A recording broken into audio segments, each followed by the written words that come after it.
नमस्कार, मी ॲडव्होकेट मेघना देरेवान बोलते आणि मी तुमचं स्वागत करते MSD लीगल चॅनलमध्ये।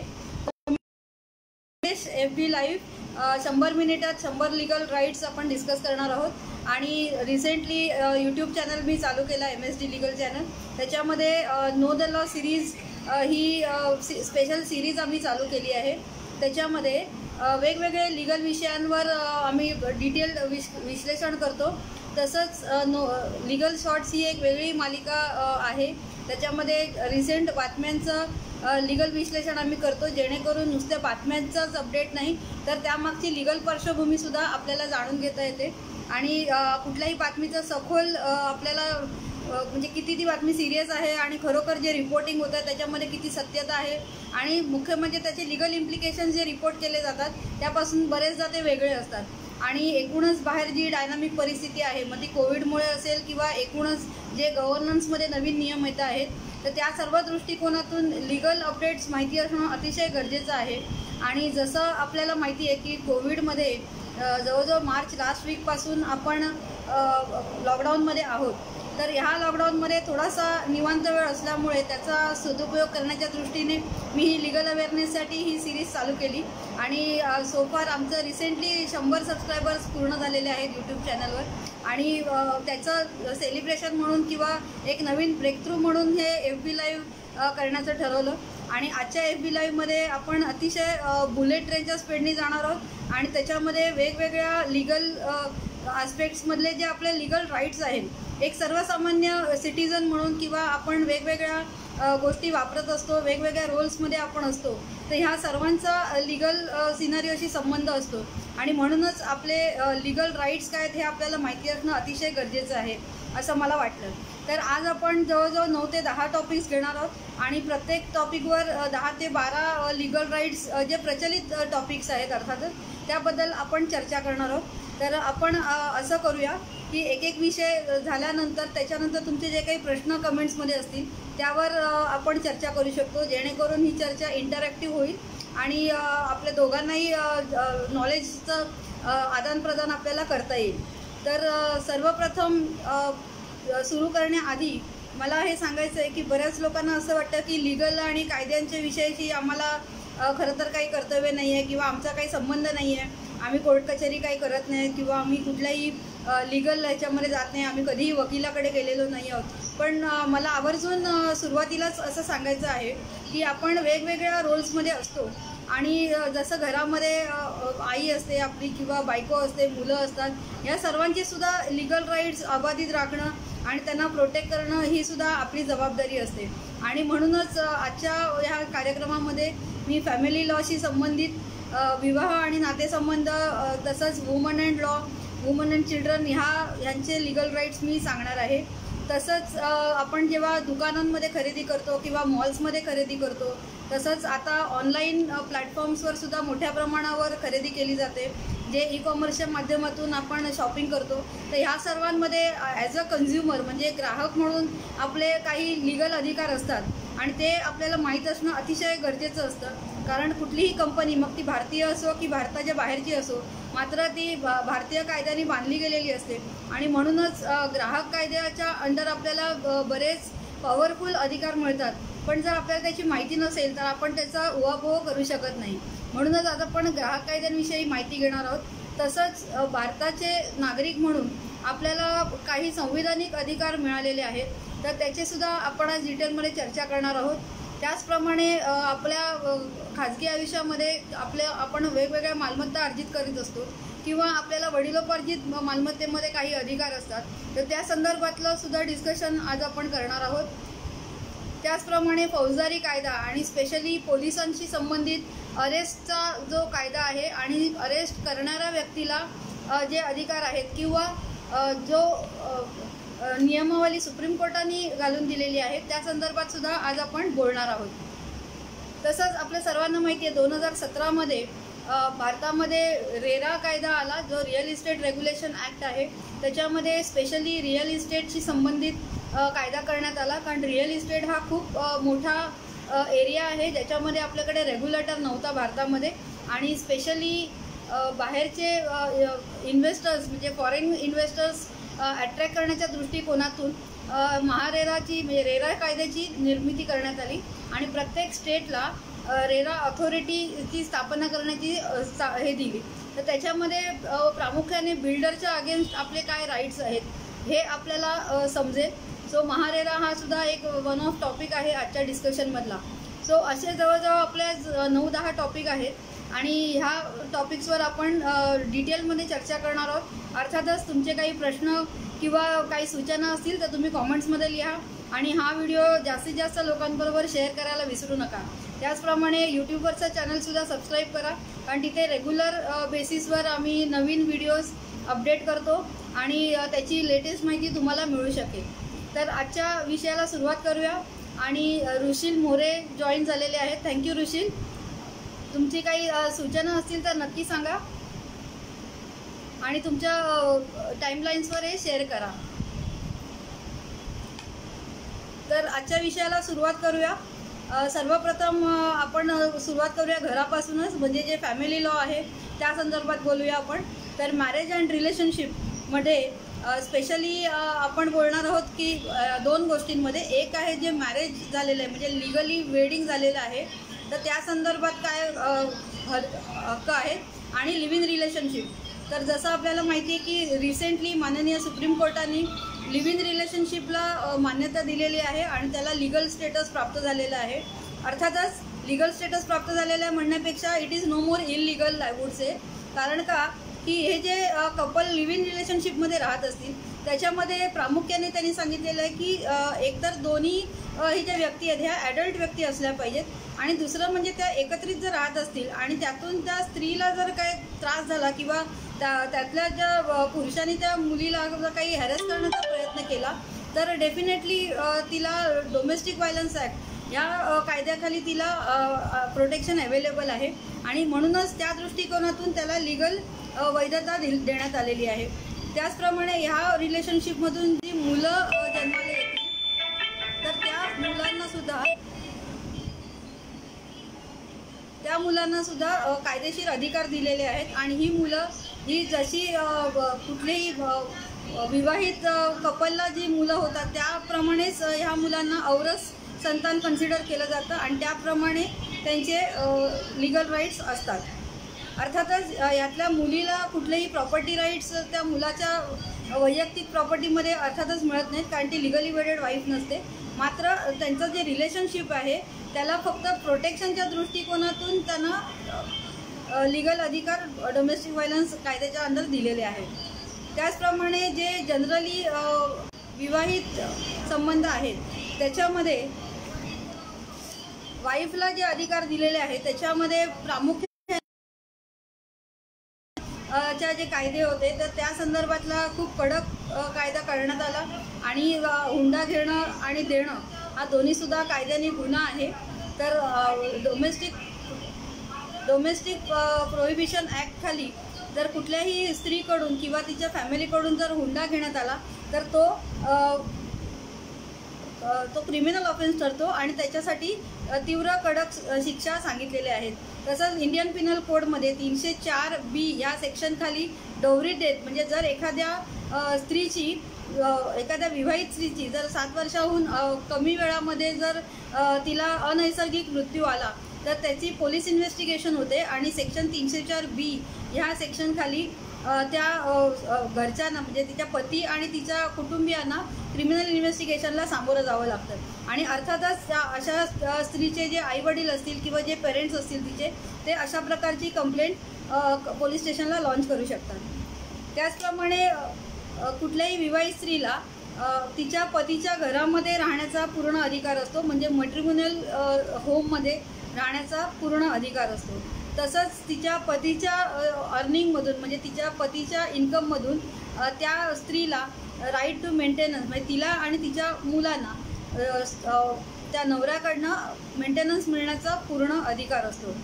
इतकंच नाही तर कुठल्याही विवाहित स्त्रीला तिच्या पतीकडून कमिटेड रिलेशनशिपचा सुद्धा अधिकार आहे आणि नॉट ओन्ली दॅट कंज्युगल राईट्स म्हणजेच मॅरेज ऑफ कंज्युमल राईट्स ह्यांचासुद्धा अधिकार त्या स्त्रीला दिलेला आहे आणि अर्थातच हा सेम अधिकार पतीला सुद्धा दिलेला आहे. म्हणजे एखादे जर विवाहित स्त्री पुरुष जर वेगळे राहत असतील आणि कुठल्याही कारणास्तव जर ते एकत्र येत नसतील, म्हणजेच ह्याच्यामध्ये एकत्र येण्याचा संबंध आहे बेड आणि बोर्ड, म्हणजे एकत्र राहणं.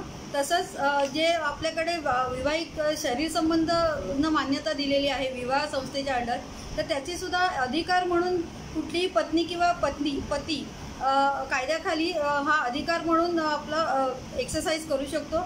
आणि जर कुठलाही पती किंवा पत्नी जर अशा प्रकारच्या याला टाळाटाळ करत असेल तर कोर्टामध्ये section 9 of Hindu marriage act या सेक्शनच्या अंडर रेस्टिट्यूशन ऑफ कॉन्ज्युगल राईट्स याचं ॲप्लिकेशन कोर्टाकडे दाखल करता येतं.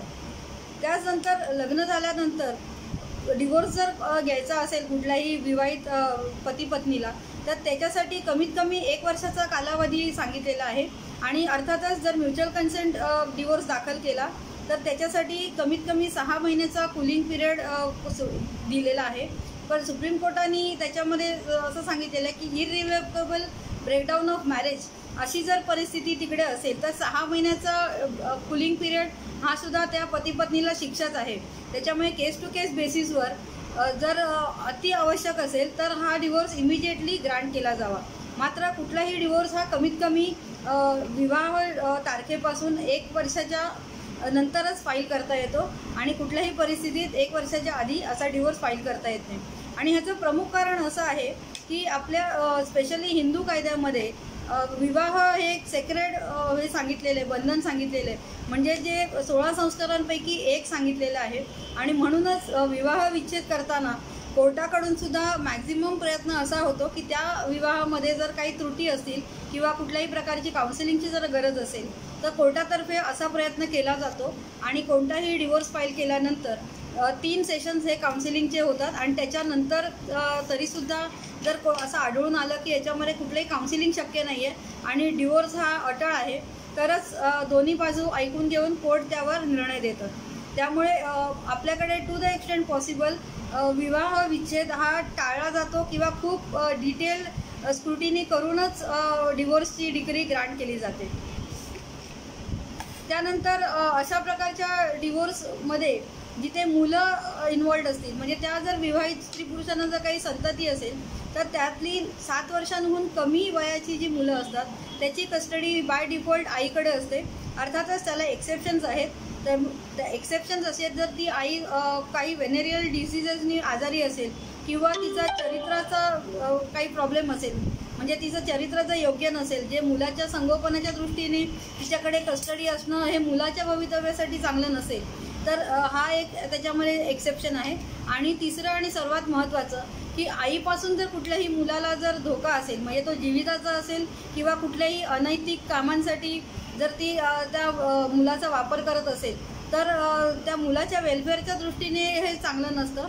आणि म्हणूनच हे 3 कारणं वगळता कुठल्याही स्त्रीला आपल्या मुलांची कस्टडी निदान ते 7 वर्षाची असल्यापर्यंत ही कोर्टाकडनं मागता येते आणि हा त्याचा लिगल अधिकार आहे.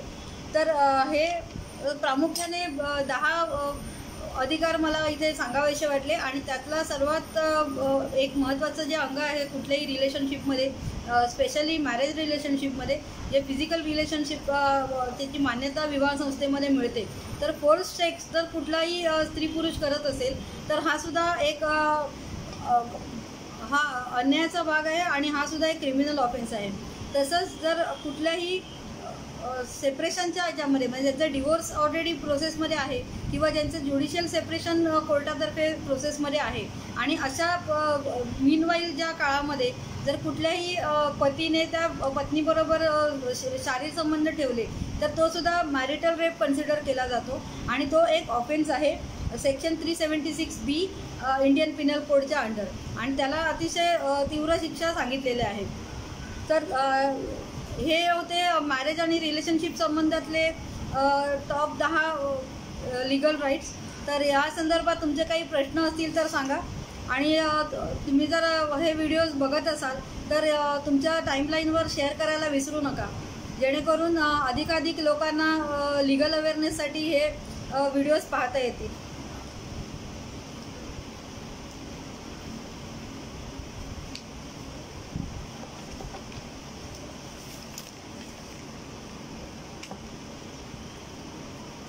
त्यानंतर पुढच्या टॉपिकवर आपण जाऊया. दुसरा आहे वुमन म्हणजे महिलांसंदर्भातले कायदे, महिला आणि मुलं या संदर्भातले कायदे, जेणेकरून मुलं आणि महिला हे अतिशय काय म्हणतात सेन्सिटिव्ह समजले जातात कुठल्याही देशाच्या व्यवस्थेमध्ये. आणि सिनियर सिटीजन स्त्रिया आणि मुलं ह्यांना अधिकाधिक कायद्याचं संरक्षण प्राप्त असतं. आणि आपल्याकडे सुद्धा स्त्रियांच्या संरक्षणासाठी आणि त्यांचे कायदेशीर हक्क अबाधित राखण्यासाठी अतिशय चांगले कडक कायदे नेमलेले आहेत. मात्र माझ्या प्रॅक्टिसच्या एक्सपिरियन्सप्रमाणे बऱ्याच ज्या महिला खरोखर ज्या दुःखी कष्टी आयुष्य जगत असतात आणि त्यांना खरोखर कल्पना नसते की आपल्यासाठी एवढे चांगले कायदे अस्तित्वात आहेत. आणि म्हणूनच अशा प्रकारच्या लिगल अवेअरनेसच्या कार्यक्रमांची गरज अधिक असते. आणि तुमच्यासुद्धा सर्कलमध्ये हे व्हिडिओज अधिकाधिक शेअर करा, जेणेकरून खूप अधिकाधिक लोकांना याचा फायदा होईल. सो आज आपण बघूया की वुमन्सशी निगडीत कोणते कायदे आहेत. तर सर्वात आधी कुठल्याही स्त्रीला जर फिजिकल, मेंटल, इमोशनल तसंच इकॉनॉमिक आणि सेक्शुअल ह्या 5 प्रकारे कुठल्याही स्त्रीला जर घरामध्ये म्हणजे कुटुंबामध्ये जर हिंसाचार सहन करावा लागत असेल तर तिला protection of woman against domestic violence act 2005 ह्यामध्ये तिला प्रोटेक्शन अवेलेबल आहे. आणि ह्या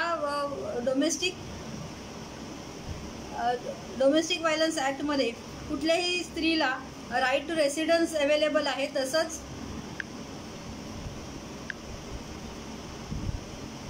त्याचप्रमाणे कॉम्पन्सेशन घेता येतं आणि मेंटेनन्स सुद्धा कोर्टाकडनं घेता येतो. इतकंच नाही तर त्या स्त्रीला घरामध्ये राहण्याच्या दृष्टीने कोर्टाकडनं रेसिडन्स ऑर्डर घेता येते. तर अशा बऱ्याच प्रकारच्या ऑर्डर्स ह्या डोमेस्टिक व्हायलन्स ॲक्टमध्ये अवेलेबल आहेत आणि कोर्टाकडनं त्या लिगली घेता येतात. आणि त्याची प्रक्रिया अतिशय सुलभ आहे. अर्थातच हा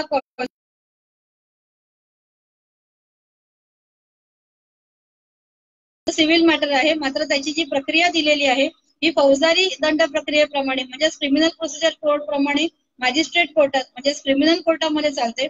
आणि म्हणूनच त्याला क्वाझी सिव्हिल ट्रायल असं म्हणतात.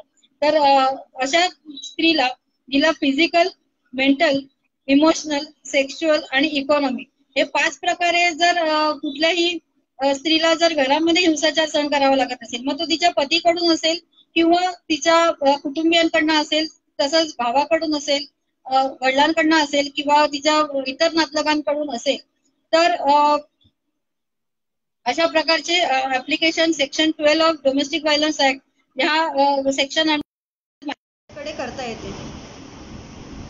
त्यानंतर सर्वात महत्त्वाचा आणि जिव्हाळ्याचा विषय म्हणजे स्त्रीधन. कुठल्याही मॅरिड स्त्रीला जे स्त्रीधन मिळतं म्हणजे हे स्त्रीधन वेगवेगळ्या वेळेला मिळालेलं असतं. स्त्रीधनाची जी मॅरेज ॲक्टमधली व्याख्या आहे त्यामध्ये प्रामुख्याने त्यांनी सांगितलेलं आहे की at the time of nuptial fire, at the time of marriage and after the marriage. म्हणजेच न्यूपिटल फायर म्हणजे लग्नाच्या वेळेला जो हिंदू लग्नांमध्ये स्पेशली होमाचा जो संस्कार आहे आणि सप्तपदीचा जो संस्कार आहे, तर त्या सप्तपदीनंतरच कुठलंही लग्न हे पूर्ण होत असतं. तर त्या सप्तपदीच्या वेळेला आणि त्यालाच न्यूपिटल फायर म्हटलेलं आहे. न्यूपिटल म्हणजे जेव्हा लग्न लागत असतं त्यावेळेला भटजी सुद्धा तुम्हाला माहिती आहे ते सांगतात की आजपासून तुम्ही पती पत्नी झालेले आहात. तर त्याला लिगल डिक्लेरेशन मिळतं तिकडे. आणि न्यूपिटल फायरला लिगल व्हॅलिडिटी सुद्धा हिंदू मॅरेज ॲक्टमध्ये दिलेली आहे. आणि अशा लग्नाच्या वेळेला म्हणजे सप्तपदीच्या वेळेला किंवा लग्न झाल्यानंतर वेगवेगळ्या सणांना किंवा वेगवेगळ्या वेळेला त्या पत्नीला वेगवेगळे दागिने किंवा तिला वेगवेगळ्या वस्तू पती किंवा तिचे नातेवाईकांकडनं मिळत असतात. आणि हे तिचं स्त्रीधन असतं आणि ह्याच्यावर फक्त आणि फक्त त्या स्त्रीचा अधिकार असतो. आणि त्याचा जे विनियोग आहे तो ती स्वतःच ठरवत असते की त्याचा जो विनियोग आहे कशा पद्धतीने केला जावा किंवा कुठल्या व्यक्तीला हे दागिने किंवा ह्या ज्या प्रॉपर्टीज जर काही मिळाल्या असतील तर हा सगळा त्याच्या स्त्रीधनाचा भाग समजला जातो. आणि स्त्रीधन हे एक्सक्लुझिव्ह राईट ऑफ वुमन आहे आणि त्याच्यावर कुठल्याही व्यक्तीचा अधिकार नसतो. बरेचदा असं बघितलं जातं की जेव्हा जॉईंट फॅमिलीमध्ये व्यक्ती राहतात त्यावेळेला जॉईंट फॅमिलीमध्ये एका व्यक्तीकडे सर्व व्यक्तींचे दागिने वगैरे ठेवलेले असतात किंवा एका व्यक्तीच्या लॉकरमध्ये सर्वांचे दागिने ठेवलेले असतात. मग अशा वेळेला जर कुठल्याही दागिन्यांची किंवा कुठल्याही स्त्रीधनाची जर फेरफार झाली किंवा त्याच्यामध्ये कुठल्याही प्रकारची अफरातफर झाली तर section 406 of Indian Pinal code याच्यामध्ये तो क्रिमिनल ऑफेन्स ठरतो आणि तो क्रिमिनल मिसअप्रोप्रिएशन ऑफ ट्रस्ट ह्या अंडर हा क्रिमिनल ऑफेन्स ठरतो. आणि म्हणूनच अशा प्रकारची दक्षता प्रत्येक स्त्रीने घेण्याची गरज आहे. आणि कुठल्याही प्रकारची जर त्याच्यामध्ये अफरातफर किंवा हेराफेरी जर आढळली तर ती पोलिसांना रिपोर्ट करून त्या संदर्भातलं रिलीफ आपल्याला मिळवता येतो. तर आपल्याकडे आत्तापर्यंत 6-7 जण जॉईन झालेले आहेत आणि तुमच्या टाईमलाईनवर तुम्ही हे व्हिडिओ शेअर करा असं मी तुम्हाला विनंती करेन, जेणेकरून जास्तीत जास्त लोक हा व्हिडिओ बघतील. आणि तुमच्या सूचना आणि कॉमेंटसाठी थँक्यू सो मच. मला आनंद आहे की तुम्हाला ही माहिती आवडते आहे, त्याच्यामुळे तुमच्या कमेंट्समुळे मला अतिशय उभारी वाटते. आणि हा अर्थातच हा पहिला प्रयत्न आहे आमचा FB लाईव्हचा. सो काही सूचना सजेशन्स असतील किंवा ह्या विषयांवर काही प्रश्न असतील तर जरूर विचारा. त्याचप्रमाणे आपल्याला माहिती आहे की आता अधिकाधिक महिला बाहेर पडतात आणि वेगवेगळ्या कार्यक्षेत्रामध्ये नोकरी करत असताना किंवा वेगवेगळ्या प्रोफेशन्समध्ये काम करत असताना बरेचदा कामाच्या ठिकाणी म्हणजे कार्यक्षेत्राला, ज्याला वर्कप्लेस असं म्हटलेलं आहे, तर तिथे सेक्शुअल हॅरेसमेंटचा पण सामना करावा लागतो. तर अशा प्रकारच्या सेक्शुअल हॅरेसमेंटसाठी सुद्धा त्या स्त्रीला प्रोटेक्शन अवेलेबल आहे. आणि तिला specially prevention against sexual harassment act हा 2013 मध्ये हा कायदा आणण्यात आला आणि अशा प्रकारच्या सेक्शुअल हॅरेसमेंटपासून तिला प्रोटेक्शन अवेलेबल आहे. तसंच आपल्या सर्वांना माहिती आहे की निर्भया जी रेप केस झाली होती दिल्लीमध्ये, तर त्या रेप केसनंतर बऱ्याच नवीन अमेंडमेंट्स इंडियन पिनल कोड रेपच्या कायद्यामध्ये आणण्यात आला. आणि त्याच्यामध्ये जो एक नवीन सेक्शन आला तर तो आहे सेक्शन 376A to D. आणि त्याच्यामध्ये स्पेशली जे सेक्शुअल असॉल्ट किंवा कुठल्याही प्रकारचं क्रिमिनल फोर्स जर कुठल्या स्त्रीला जर फाईल करण्यात फेस करायला लागत असेल तर त्या संदर्भातल्या अमेंडमेंट्स आल्या आहेत. आणि स्पेशली आता safety against illegal recording or capturing of private act of woman, म्हणजेच जर स्पेशली मॉलमध्ये किंवा हॉटेल्समध्ये किंवा तिच्या घरीसुद्धा जर कुठेही ती स्त्री वावरत असेल आणि तिच्या प्रायव्हेट स्पेसमध्ये ती असेल, म्हणजे समजा वॉशरूमचा वापर करत असेल किंवा आंघोळ करताना वगैरे असेल किंवा कुठल्याही प्रायव्हेट ॲक्टमध्ये कुठल्याही प्रायव्हेट स्पेसमध्ये जर ती व्यक्ती असेल आणि दुसऱ्या व्यक्तीने त्याचं जर इलिगली रेकॉर्डिंग केलं तर त्याच्या अगेन्स्ट प्रोटेक्शन म्हणून हा क्रिमिनल ऑफेन्स इंडियन पिनल कोडमध्ये सांगण्यात आलेला आहे. आणि ह्याच्या अगेन्स्ट रीतसर पोलिसांकडे FIR दाखल करून ह्या संदर्भातली रिड्रेसल मिळवता येतो. तसंच FIRशी संबंधित अतिशय महत्त्वाचा हक्क कुठल्याही स्त्रियांना आहे, तो म्हणजे 0 FIR. जेणेकरून कुठलीही स्त्री जर कुठे दखलपात्र गुन्हा घडत असेल, मग तो तिच्या संदर्भातला असेल किंवा बाहेर कुठेही दखलपात्र गुन्हा घडताना जर तिला दिसत असेल तर 0 FIR करण्याचं प्रोव्हिजन कायद्यामध्ये आहे. FIR या संदर्भामध्ये डिटेल्ड व्हिडिओ मी नोदला सिरीजमध्ये मराठी आणि इंग्लिशमध्ये केलेला आहे, तो आपण जरूर बघा. आणि 0 FIR म्हणजे शक्यतो FIR ही त्या घटनेशी संबंधित जे पोलीस स्टेशन असतं तिकडे केला जातो. मात्र स्त्रियांना ही मुभा दिलेली आहे की कुठेही ह्या घटनेचं रिपोर्टिंग करता येतं आणि त्या पोलीस स्टेशनला तक्रार घेऊन जी संबंधित पोलीस स्टेशन आहे तिकडे ती तक्रार फॉरवर्ड केली जाते. याला 0 FIR असं म्हणतात. आणि हा सुद्धा एक एक्सक्लुझिव्ह राईट वुमन्सला दिलेला आहे, जेणेकरून जे स्त्रियांच्या विरोधात जे गुन्हे होतात किंवा त्यांच्या संदर्भात जे गुन्हे होतात त्याचं रिपोर्टिंग वेळेवर व्हावं आणि जलद गतीने त्याचा तपास व्हावा, म्हणून ही मुभा स्पेशली स्त्रियांना देण्यात आलेली आहे. त्यानंतर आपल्या सर्वांनाच माहिती आहे पब्लिक ट्रान्सपोर्टमध्ये वेगवेगळ्या म्हणजे बस असेल किंवा ट्रेन असेल त्याच्यामध्ये स्त्रियांसाठी स्पेशल रिझर्वेशन असतं. तर हे रिझर्वेशनसुद्धा त्या महिलांचा हक्क आहे. आणि बरेचदा स्पेशली बसेसमध्ये बघितलं जातं की त्यांच्यासाठी ज्या राखीव असलेल्या सीट्स असतात त्याच्यावर पुरुष प्रवासी बसलेले असतात आणि बरेचदा स्त्रियासुद्धा त्यांना उठवत नाहीत किंवा त्यांना रिक्वेस्ट करत नाही उठण्यासाठी, मात्र तो त्यांचा अधिकार असतो. आणि बरेचदा कंडक्टरसुद्धा याच्यामध्ये लक्ष घालत नाहीत. मात्र as a matter of right कुठलीही स्त्री ह्या ज्या त्यांच्या राखीव आसनं ठेवली असतात ती त्या वापरू शकतात आणि त्याचा त्यांना लिगल अधिकार दिलेला आहे. त्यानंतर दुसरा महत्त्वाचा कुठल्याही स्त्रीच्या आयुष्यातला जो टप्पा असतो तो म्हणजे प्रेग्नन्सी. तर प्रेग्नन्सीच्या संबंधित जे ॲक्ट्स आहेत त्याच्यावर सुद्धा डिटेल्ड व्हिडिओ मी केलेला आहे नोंदवला सिरीजमध्ये. आणि medical termination of pregnancy act, तसंच वेगवेगळे जे सरोगसीच्या संबंधितले नियम आहेत किंवा ॲडॉप्शनच्या संदर्भातले नियम आहेत, हे सुद्धा मी त्याच्यामध्ये मराठी आणि इंग्लिशमध्ये 2 वेगळ्या एपिसोड्समध्ये रेकॉर्ड केलेले आहेत.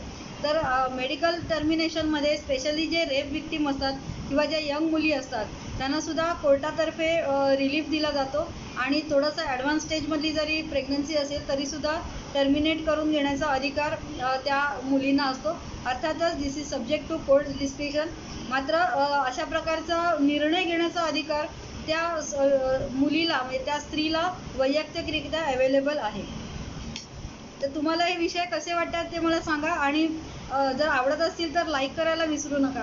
आणि आय होप तुम्ही तुमच्या टाईमलाईन्सवर हे शेअर करताय. काही प्रश्न असतील तर मला सांगा. आतापर्यंत आपण 2 टॉपिक्सवर बोललेलो आहोत आणि कारण का आपल्याला 100 मिनिटात 100 लीगल राईट्स डिस्कस करायचे आहेत म्हणून मी थोडंसं फास्ट जाणार आहे. तर तुमचे काही प्रश्न असतील तर जरूर सांगा. Let me see the comments. Rushil More, thank you so much. प्रत्येक पॉईंट्स खूप छान समजवत आहे. Thank you. Thank you Samprada. Manali, thank you.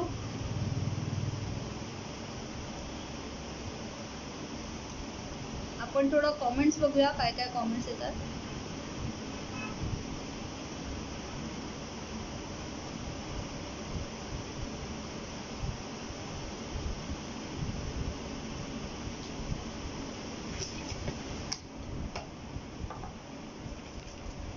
अर्थात हे जे आपण टॉपिक निवडलेले आहेत हे बेसिकली हे टॉपिक्स खूप वास्ट आहेत आणि ह्या एकेका टॉपिकवर अर्ध्या एक तासाचं चर्चासत्र आपण ठेवू शकतो.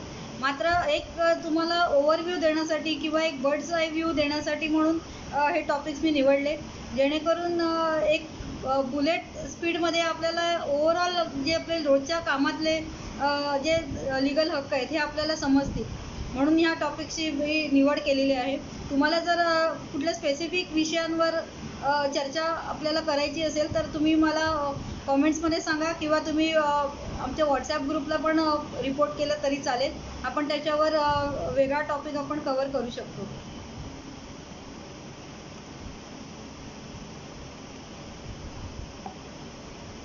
तर जसं मी सांगितलं आपण वेगवेगळ्या वेळेला आपण वेगवेगळ्या रोल्समध्ये असतो. म्हणजे आपण जेव्हा घरात असतो त्यावेळेला आपल्या पेरेंट्ससाठी किंवा आपल्या स्पाऊससाठी आपल्या मुलांसाठी आपण बांधील असतो.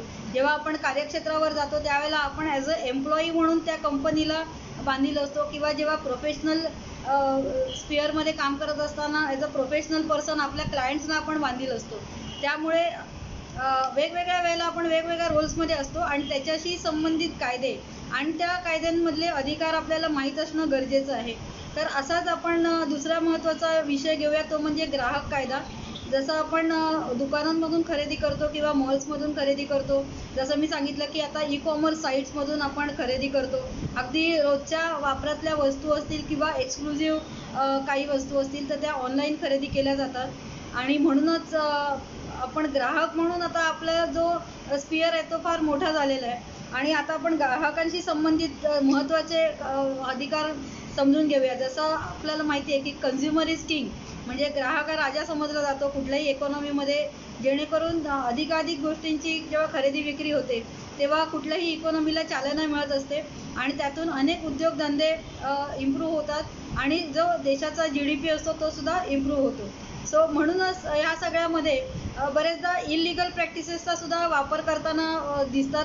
मोठ्या मोठ्या कंपन्यांमध्ये सुद्धा अशा प्रकारचा भेसळ वापरणं किंवा इलिगल टॅक्टिक्स वापरणं, फसवणूक करणं अशा प्रकारच्या गुन्हे बघायला मिळतात आणि म्हणूनच ग्राहक म्हणून आपले काय अधिकार आहेत हे आता आपण जाणून घेऊया.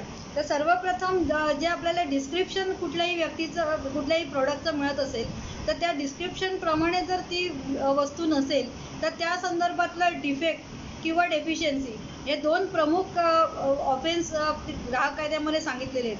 म्हणजे एक तर असं आहे की समजा तुम्हाला A क्वालिटीचा बासमती राईस तुम्ही बघितला आणि तुम्हाला डिलिव्हर करताना किंवा त्या पॅकेटच्या आतमध्ये जर B क्वालिटीचं बासमती राईस असेल तर ही एक प्रकारची डेफिशियन्सी आहे. तसंच जर तुम्हाला बासमती राईस सांगून जर त्यांनी दुसरा कुठला कमी दर्जाचा राईस जर तुम्हाला दिला तर ते त्यामध्ये डिफेक्ट असा समजला जातो. सो डिफेक्ट आणि डेफिशियन्सी हे 2 प्रमुख अंग आहेत कुठल्याही ग्राहक कायद्याची. आणि म्हणूनच ज्या पद्धतीने प्रेझेंटेशन त्या वस्तूचं केलेलं असतं किंवा त्याच्या पॅकेजिंगवर जे लिहिलेलं असतं, त्याच्या ॲडव्हर्टिजमेंटमध्ये जे कमिट केलं जातं, जर त्या पद्धतीने तो प्रॉडक्ट नसेल तर तो डिफेक्ट किंवा डेफिशियन्सी या आधारावर कुठल्याही कन्झ्युमरला त्याच्या अगेन्स्ट दाद मागता येते. त्याचप्रमाणे सर्वात महत्त्वाचं आपल्याला माहिती आहे मॅक्झिमम रिटेल प्राईस म्हणजेच MRP.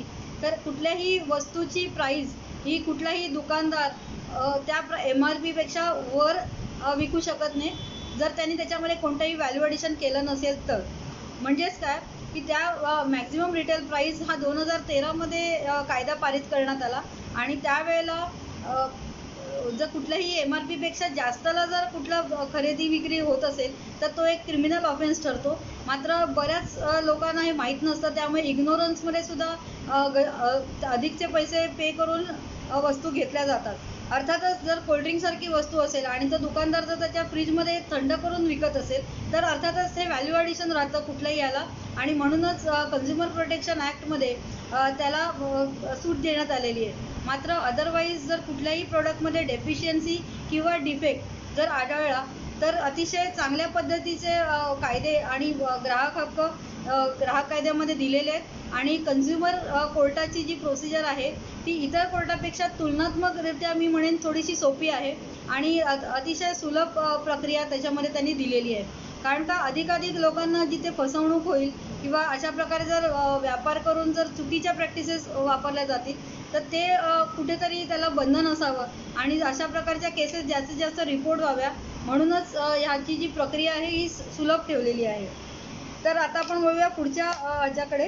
त्याच्यामध्ये बिलिंगशी संदर्भामध्ये 2 गोष्टी आहेत. एक तर जर जे बिल आपल्याला कुठल्याही गोष्टीचं लावलं जातं मग ते प्रॉडक्ट असेल किंवा सर्व्हिस असेल त्याचं पूर्ण ब्रेकअप त्या बिल अमाऊंटमध्ये देणं गरजेचं असतं. त्यामध्ये जर कुठलाही टॅक्स एलिमेंट जर त्यांनी लेवी केला असेल म्हणजे चार्जेस जर आपल्याला लावले असतील तर त्या टॅक्सचा पूर्ण ब्रेकअप देणं गरजेचं असतं. जसं आता GST असेल तर GST आणि म्हणजे सेंट्रल GST आणि स्टेट GST याचा ब्रेकअप त्यांनी स्पेशली देणं गरजेचं असतं. त्याचप्रमाणे बिलावर GST रजिस्टर्ड नंबर जो त्यांचा असतो तो सुद्धा मेन्शन करणं गरजेचं असतं. त्याचप्रमाणे सर्व्हिस टॅक्सच्या केसमध्ये सर्व्हिस टॅक्स नंबर असणं गरजेचं असतं आणि जर अशा प्रकारचे नंबर्स जर लिहिलेले नसतील तर सर्व्हिस टॅक्स किंवा GST बिलामध्ये लावण्याचा आणि तो पे करण्याचं कुठलीही बांधिलकी ग्राहकाला राहत नाही. त्याच्यामुळे हे आपण नेहमी तपासून बघितलं पाहिजे कुठलंही बिल आल्यानंतर एकतर त्या बिल अमाऊंटची पूर्ण ब्रेकअप तुमच्याकडे अवेलेबल असलं पाहिजे. ब्रेकअपचा अर्थ आहे की ग्रॉस अमाऊंट असते त्याच्यानंतर डिस्काउंट्स वगैरे सोडून जे टॅक्स एलिमेंट स्पेशली असतील तर ते टॅक्सचा ब्रेकअप आहे का आणि ह्या टॅक्सचं जे रजिस्ट्रेशन नंबर आहे ते त्या बिलांवर लिहिलेलं आहे का हे सुद्धा तपासणं अतिशय गरजेचं आहे. त्यानंतर कुठल्याही जसं मी सांगितलं की ग्राहक कायद्यामध्ये डिफेक्ट आणि डेफिशियन्सी हे 2 प्रमुख अंग आहेत आणि जर अशा प्रकारचं फॉल्टी प्रॉडक्ट जर कोणालाही मिळालं किंवा सर्व्हिसेसमध्ये जर फॉल्टी सर्व्हिस मिळाली तर कॉम्पन्सेशन मागण्याचा अधिकार ग्राहक म्हणून त्या व्यक्तीला असतो. अर्थातच त्या संदर्भातली बिलं किंवा जे कॉन्ट्रॅक्ट्स वगैरे साईन केलेले असतात फॉर एक्झाम्पल AMC वगैरे असतं जसं ACचं AMC असेल किंवा कुठलेही रिपेअर्स असेल अशा पद्धतीचं जेव्हा कॉन्ट्रॅक्ट ॲग्री केलं जातं त्याच्यामध्ये काही टर्म्स ठरवलेले असतात की कुठल्या प्रकारचे रिपेअर्स हे त्या AMCमध्ये कव्हर होतात. जर एखादा पार्ट बदलला असेल किंवा कुठली अधिकची सर्व्हिस त्याच्यामध्ये द्यावी लागली तर त्याचं चार्जेस ग्राहकाला द्यावे लागतात. तर त्यामुळे हे कॉन्ट्रॅक्टसुद्धा आपण एंटर करताना अतिशय काळजीपूर्वक समजून घेतले पाहिजेत आणि ह्या कॉन्ट्रॅक्टचा जर कुठेही भंग होत असेल तर त्याचीसुद्धा ग्राहक कायद्याच्या अंडर आपल्याला चांगली दाद मागता येते आणि आपल्याला कॉम्पन्सेशन त्याच्यात मिळू शकतं. आता आपण डिस्कस करूया ज्वेलर्सच्या संबंधीमध्ये. जसं आपण सर्वांनाच माहिती आहे की ज्वेलर्स म्हणजे दागिन्यांची खरेदी हा इरिस्पेक्टिव्ह ऑफ गोल्ड रेट लोकांच्या अतिशय जिव्हाळ्याचा विषय आहे आणि भारत हा सोन्यांच्या डिमांडमध्ये अतिशय अग्रगण्य देश आहे. ज्याच्यामध्ये कितीही तोळा रेट असला तरीसुद्धा लग्न खरेदी किंवा इतर वेगवेगळ्या सणांच्या वेळेला दागिन्यांची किंवा सोन्याची खरेदी केली जाते आणि तो स्पेशली ऑस्पिशियस म्हणजे अतिशय शुभ समजलं जातं. सो म्हणूनच बरेचदा ज्वेलर इंडस्ट्रीमध्ये सुद्धा चुकीच्या प्रॅक्टिसेस आढळताना दिसतात. ज्याच्यामध्ये एकतर गोल्ड रेट चुकीचा लावलेला असतो, म्हणूनच गोल्ड रेट हा केव्हाही सेंट्रलाइज जी आपली गव्हर्नमेंटची साईट असते त्याच्यातून चेक करणं गरजेचं असतं. तसंच गोल्ड म्हणजे सोन्याची शुद्धताचे जे परिमाण आहे, जे कॅरेट लावलेलं असतं 22 कॅरेट, 23 कॅरेट आणि 24 कॅरेट, त्याच्याशी संबंधित हॉलमार्क हे प्रत्येक दागिन्याचं करणं आवश्यक आहे. आणि 15 जानेवारी 2020 पासून प्रत्येक दागिन्यांचं हॉलमार्क हे कंपल्सरी करण्यात आलेलं आहे. मग तो ज्वेलर लहान असो, घरगुती ज्वेलर असो, का मोठे पेढीजात ज्वेलर असू दे किंवा नावाजलेल्या पेढ्या असतील, तर ह्या सर्वांना दागिन्यांचं हॉलमार्किंग करणं अनिवार्य आहे. अर्थातच हॉलमार्किंगचे जे चार्जेस असतात ते ॲडिशनली ते चार्ज करू शकतात. मात्र विदाऊट हॉलमार्क कुठलाही दागिना विकणं हा गुन्हा आहे. तसंच जे गोल्ड रेट आहे, स्टँडर्ड गोल्ड रेट जे अप्लाय होतात, तर त्याच्यापेक्षा अधिक गोल्ड चार्ज करणं, तसंच त्या प्युरिटीशी संबंधित म्हणजे 22 कॅरेटचा रेट वेगळा, 23 कॅरेटचा रेट वेगळा. तर ते 22 कॅरेट वस्तू घेत असताना 23 कॅरेटचा जर कोणी ज्वेलर रेट अप्लाय करत असेल बिलामध्ये, तर हा सुद्धा एक क्रिमिनल ऑफेन्स आहे आणि तो जवळजवळ चिटिंग या सदरामध्ये मोडतो आणि त्याच्यामध्ये आपण वेगवेगळे रिलीफ घेऊ शकतो. आपल्याला काही नवीन लोकांनी जॉईन केलेलं आहे. Ramanand Dixit, Rushil More, thank you so much. तुमच्या टाईमलाईन्सवर तुम्ही शेअर करा आणि जर तुम्हाला ही चर्चा आवडत असेल तर लाईक करायला विसरू नका. आणि या संदर्भातले काही प्रश्न असतील तर तुम्ही नक्कीच कॉमेंट्समध्ये द्या, जेणेकरून ही चर्चा इंटरॅक्टिव्ह होईल. नाहीतर हा टॉक शो होईल अदरवाईज.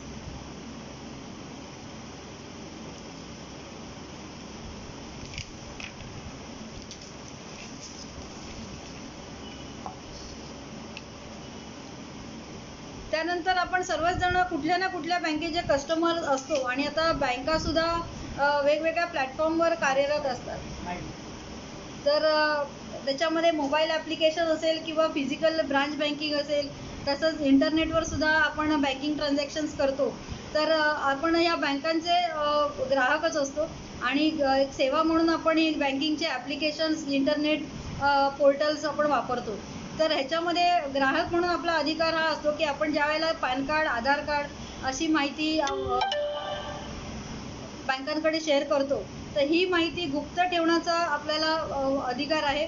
आणि बँकांना सुद्धा RBI कडनं स्ट्रिक्ट निर्बंध असे घातलेले आहेत की कुठल्याही व्यक्तीचे पर्सनल माहिती म्हणजे त्याचा ॲड्रेस असेल, नाव असेल, एज असेल, पॅन कार्ड, आधार कार्डसारख्या गोष्टी असतील, तर unless it is legally required ही जी माहिती आहे ही कोणालाही शेअर करायची नसते.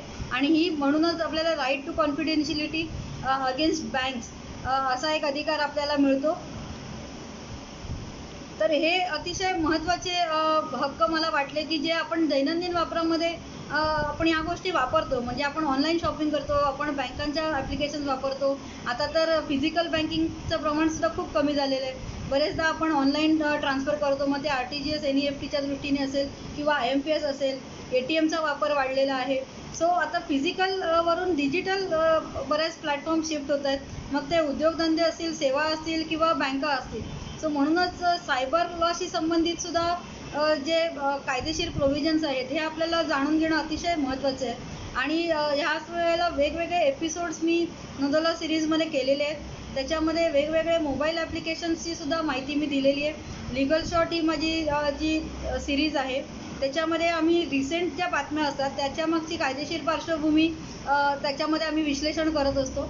आणि recently Aarogya Setu app, Truecaller, इंस्टाग्रामवरचं बॉईज लॉकर रूमची जी क्रिमिनल केस झाली, तर अशा वेगवेगळ्या मोबाईल ॲप्लिकेशन जे प्रचलित मोबाईल ॲप्लिकेशन्स आहेत ज्याचे लाखो नाही करोडो युजर्स भारतामध्ये आहेत आणि आपण सगळेजण ते वापरतो. इतकंच नाही तर घरातली मुलं म्हणजे लहान मुलंसुद्धा हे ॲप्लिकेशन्स वापरतात वेगवेगळ्या कारणासाठी. सो म्हणूनच ह्या संदर्भातले जे लिगल आस्पेक्ट्स आहेत हे आपल्याला माहिती असणं अतिशय आवश्यक आहे. आणि हे एपिसोड नोंदवलं सिरीजमध्ये MSG लिगल या यूट्यूब चॅनलवर अवेलेबल आहेत. ते आपण जरूर बघा आणि या चॅनलला सबस्क्राईब करा. या चॅनलवर रेग्युलर बेसिसवर आम्ही वेगवेगळे विषय घेऊन त्याच्यामध्ये मांडत असतो. आणि आतापर्यंत जवळजवळ 50 व्हिडिओज माझे त्याच्यामध्ये झालेले आहेत. आम्ही जवळजवळ या 1-1.5 महिन्यामध्ये 50 व्हिडिओज आम्ही केलेले आहेत, ज्याच्यामध्ये वेगवेगळे विषय आम्ही घेतले. आणि इतकंच नाही तर स्पेशली मराठीमधून रेकॉर्ड केलेले आहेत, जेणेकरून ते अधिकाधिक लोकांपर्यंत पोहोचावेत आणि सोप्या सुलभ भाषेमध्ये हा प्रयत्न केलेला आहे. तर पुढच्या विषयाकडे वळूया आणि पुढचा विषय आहे क्रिमिनल. अर्थातच क्रिमिनल म्हणजे फार क्लिष्ट किंवा इरिलेव्हंट वाटण्याचं काही कारण नाही आहे. तर जसं मी सांगितलं की कायदा गोष्ट आहे की जी कुठल्या ना कुठल्या स्वरूपामध्ये आपला संबंध कायदेशीर गोष्टींशी येतच असतो आणि म्हणूनच त्या संदर्भातलं नॉलेज आपल्याला मात्र असलं पाहिजे, कारण कधी कुठली गोष्ट कामाला येईल आपल्याला माहिती नाही आणि गुन्हेगारीचं स्वरूप आणि प्रमाण दोन्ही वाढलेलं आहे आणि त्याच्यामुळे क्रिमिनलशी जी संबंधित जे हक्क आहेत किंवा त्याच्याशी निगडीत जे प्रोव्हिजन्स आहेत ते आपल्याला माहीत असणं गरजेचं आहे. कारण कुठलाही गुन्हा मात्र तुमच्या स्वतःच्या संदर्भात होईल किंवा तुमच्या रिलेशनशिपमध्ये तुमच्या फॅमिलीमध्ये कोणाशी संदर्भात होईल किंवा अगदी तुमच्या शेजाऱ्याच्या घरामध्ये जर कुठला ऑफेन्स होत असेल तर तुम्हाला जर हे नॉलेज असेल तर त्याचं प्रिव्हेन्शन आणि त्याचं रिपोर्टिंग दोन्ही अतिशय चांगल्या पद्धतीने करता येईल आणि म्हणूनच क्रिमिनल लॉचा उल्लेख मी ह्याच्यामध्ये करणार आहे आणि प्रामुख्याने 2 पार्टमध्ये आपण क्रिमिनल लॉ डिस्कस करणार आहोत. एक आहे जो पोलिसांशी संबंधित जे आपले हक्क आहेत, स्पेशली अरेस्टच्या केसमध्ये म्हणजे अटक करण्याच्या संदर्भामध्ये जे हक्क किंवा जे नियम आहेत त्याबद्दल आपण बोलणार आहोत आणि दुसरे जनरल क्रिमिनल लॉचे जे प्रोव्हिजन्स आहेत त्याबद्दल आपण बोलणार आहोत. तर सर्वात आधी जसं आपल्याला माहिती आहे की आपण आपल्या बॉलिवूडच्या चित्रपटांमध्ये सुद्धा बघतो यू आर अंडर अरेस्ट. तर यू आर अंडर अरेस्ट हे इज नथिंग बट डिक्लेरेशन. जेव्हा कुठल्याही व्यक्तीला अरेस्ट करायचं असतं तर अरेस्ट हा मुळात निगेटिव्ह शब्द आहे आणि कुठल्याही व्यक्तीला अरेस्ट करताना आधी ते डिक्लेअर करणं गरजेचं आहे की तुला आम्ही अरेस्ट करत आहोत म्हणजे अटक करत आहोत आणि त्याचं बेसिस म्हणजे त्या अरेस्टचं कारण सांगणंसुद्धा अरेस्ट करणाऱ्या व्यक्तीला बंधनकारक आहे. तर section 41 of code of criminal procedure म्हणजेच भारतीय फौजदारी प्रक्रिया ह्याच्यामध्ये ही प्रोसिजर डिटेलमध्ये दिलेली आहे. Section 41 of code of criminal प्रोसिजरमध्ये पोलिसांना अतिशय वाईड पॉवर्स दिलेले आहेत आणि दखलपात्र गुन्ह्यांमध्ये पोलीस अतिशय इंडिपेंडंटली आणि खूप ॲग्रेसिव्ह पॉवर्स त्यांना दिलेले आहेत कुठलीही ॲक्शन घेण्याच्या. तर सर्वात पहिलं आणि महत्त्वाचं म्हणजे अटक कुठलीही व्यक्तीला करत असताना त्यांना वॉरंटची आवश्यकता असते. म्हणजेच पोलिसांकडे जर वॉरंट नसेल तर तुम्हाला कुठलीही पोलीस अटक करू शकत नाही. अर्थातच हे अदखलपात्र गुन्ह्यांसाठी हा नियम लागू आहे.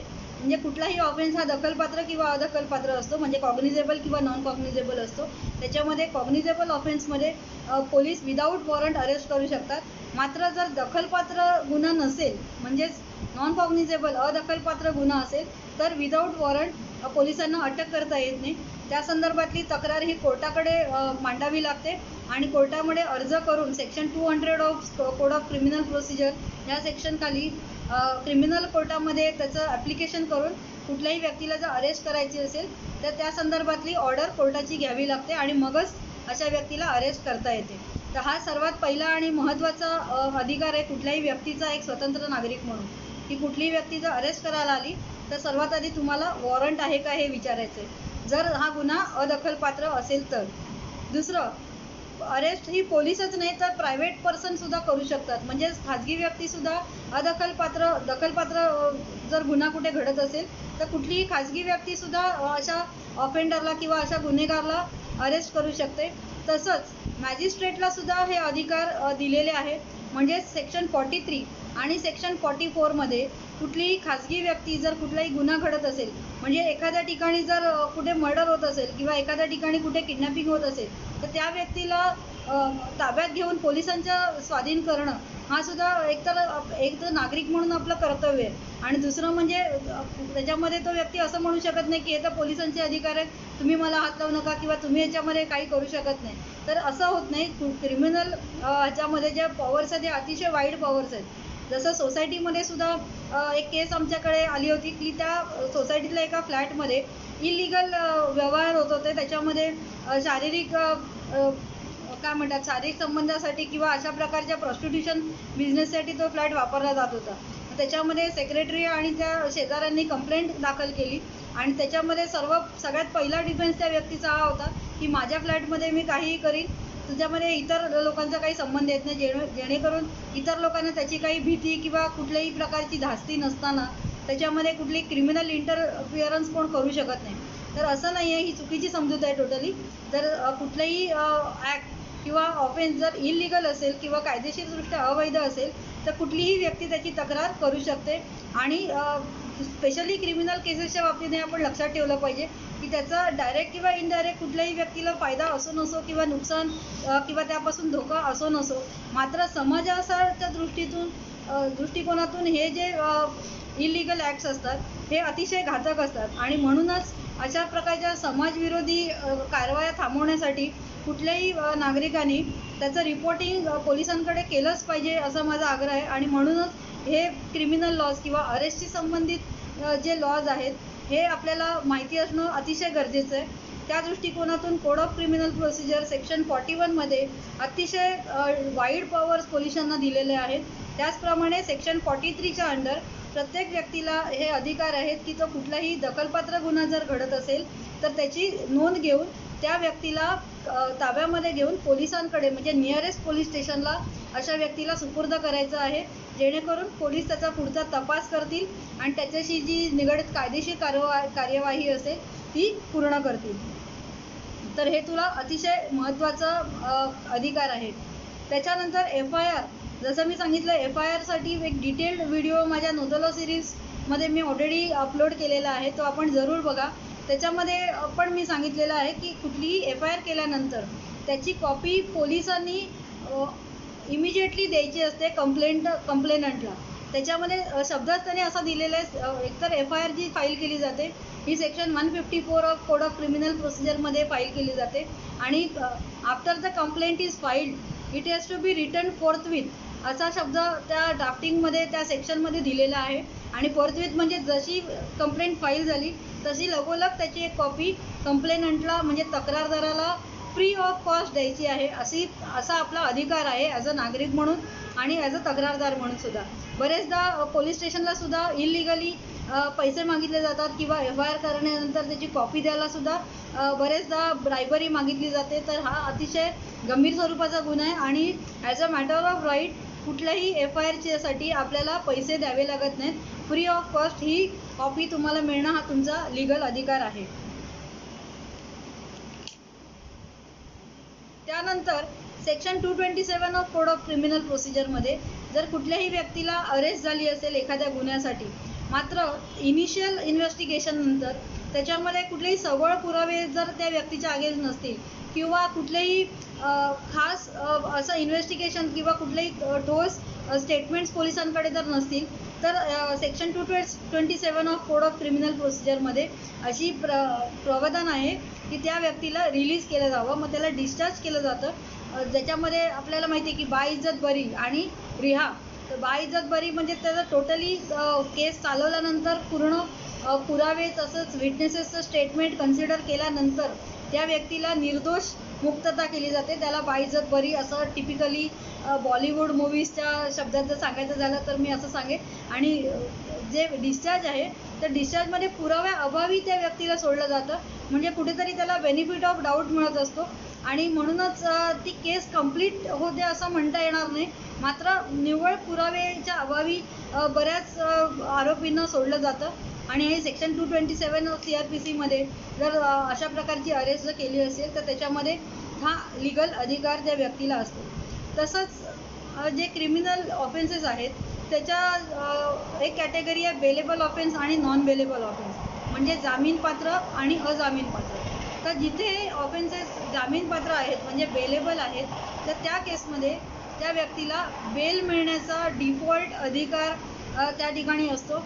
आणि हे जे सेक्शन्स आहेत या सेक्शनच्या खाली म्हणजे इंडियन पिनल कोड असेल तर इंडियन पिनल कोडमध्ये किंवा वेगवेगळे जे क्रिमिनल लॉज असेल त्याच्यामध्ये नार्कोटिक्सचे लॉज असतील किंवा मोका आहे, NDPS असेल, अशा वेगवेगळ्या स्वरूपाचे जे क्रिमिनल ॲक्ट आहेत त्या ऑफेन्स डिफाईन करताना त्याच्यामध्ये ते बेलेबल आहेत का नॉन बेलेबल आहेत, तसंच कॉग्निजेबल आहेत का नॉन कॉग्निजेबल आहेत याचा उल्लेख केलेला असतो. आणि त्याच्याप्रमाणे जर बेलेबल ऑफेन्ससाठी जर कुठल्याही व्यक्तीला अरेस्ट केलं तर त्याला राईट ऑफ बेल हा बाय डिफॉल्ट अवेलेबल असतो. आणि जर त्या व्यक्तीला ह्या अधिकाराची कल्पना नसेल तर अरेस्ट करणाऱ्या व्यक्तीला म्हणजेच रिस्पेक्टिव्ह पोलीस ऑफिसरचं हे कर्तव्य आहे की त्यांनी अशा प्रकारच्या अरेस्टीला त्याची माहिती द्यावी आणि त्याची आपण डिटेलमध्ये चर्चा अरेस्टच्या भागामध्ये करणारच आहोत. तर पुढे जाण्याआधी थोडं कॉमेंट्स बघूया. Madhura Khanolkar Padgaonkar, welcome to MSD legal. Thank you so much for your compliment. Deepika Rao, thank you so much. तुमच्या वॉलवर तुम्ही हे व्हिडिओ शेअर करा जेणेकरून अधिकाधिक लोकांना हे व्हिडिओज बघता यावेत आणि यूट्यूब चॅनलला पण सबस्क्राईब करायला विसरू नका.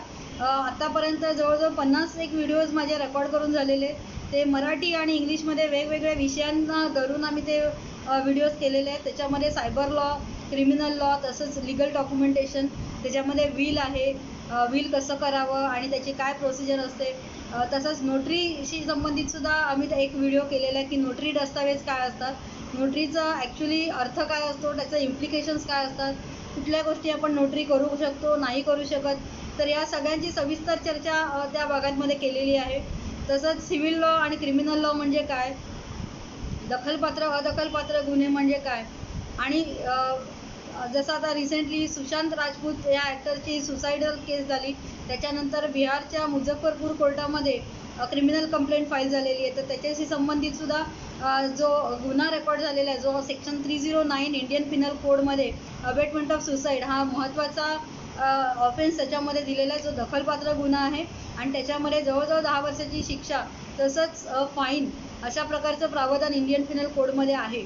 आणि 109 हा जो सेक्शन आहे इंडियन पिनल कोडचा, ह्याच्यामध्ये सुद्धा अतिशय सिरियस गुन्हे आहेत ज्याच्यामध्ये अबेटमेंट ऑफ सुसाईड म्हटलेलं आहे आणि त्याची खूप उलटसुलट चर्चा आता सोशल मीडियामध्ये बघायला जाते आणि बरेच बॉलिवूडमधले सुद्धा सेलिब्रिटीज पुढे येतात आणि ते सांगतात अशा प्रकारचं नेपोटिझम होतं आणि खूप प्रेशर त्या ॲक्टर्सना तिकडे असतं आणि ह्या सर्वांची चर्चा होते. अर्थातच कॉन्ट्रोवर्सी आणि जे गॉसिप आहे ते एका ठिकाणी आहे, पण आपण कुठल्याही बातमीचं आणि कुठल्याही विषयाचं आपण लिगल आस्पेक्ट्स आपण त्याची चर्चा करतो आणि त्याचं लिगल ॲनालिसिस करण्याचा प्रयत्न करतो. तर आता ही जी क्रिमिनल कंप्लेंट फाईल झालेली आहे त्याच्याशी निगडीत चर्चा माझ्या नो द लॉ सिरीजमध्ये आणि लिगल शॉर्टच्या सिरीजमध्ये मी केलेली आहे. ते एपिसोड्स तुम्ही जरूर बघा. मला खात्री आहे तुम्ही रोजच्या बातम्यांमध्ये लिगल सुशांत राजपूतचे रोजचे अपडेट्स बघत असाल आणि सगळ्या गोष्टी, पण त्याचं लिगल साईड जर आपल्याला माहिती असेल तर ह्या बातम्यांचं सिरियसनेस आणि लिगल इम्प्लिकेशन दोन्ही समजायला आपल्याला मदत होते. आणि म्हणूनच मला वाटतं it is a need of the time to stay updated on the legal side. म्हणजे अगोदर जसं होतं की गरज नाही आहे, चाललं एक नागरिकशास्त्रामध्ये आपण राज्यपाल, राष्ट्रपती आणि BMCची कर्तव्य वाचली, विषय संपला, असं नाही आहे. आता रोजच्या जीवनामध्ये आपला अनेक गोष्टींशी संबंध येत असतो आणि specially with the rise of social media, जसं लहान मुलंसुद्धा वेगवेगळे प्लॅटफॉर्म वाचत असतात, तर त्याच्यामध्ये सुद्धा सोशल मीडियावर पण बऱ्याच गोष्टी होत असतात आणि म्हणूनच आता सायबर लॉच्या संबंधितली रोज एक नवीन बातमी आपल्याला वाचायला मिळते आणि हा सुद्धा सायबर लॉशी संबंधितसुद्धा विषय आम्ही नो द लॉ सिरीजमध्ये घेतलेले आहेत. जसं रिसेंटली बॉईज लॉकर रूम या चॅटरूमच्या संदर्भात बातमी आली होती. त्याच्यामध्ये इंस्टाग्रामवरच्या एका ग्रुपने शाळेतल्या मुलींच्या संदर्भातली अतिशय अश्लील आणि ऑब्सिन चर्चा केली जात होती, अश्लील फोटोज शेअर केले जात होते. तसंच शाळेतले ज्या शिक्षिका आहेत त्यांच्या संदर्भात अतिशय अश्लील शब्दामध्ये चर्चा केली जात होती.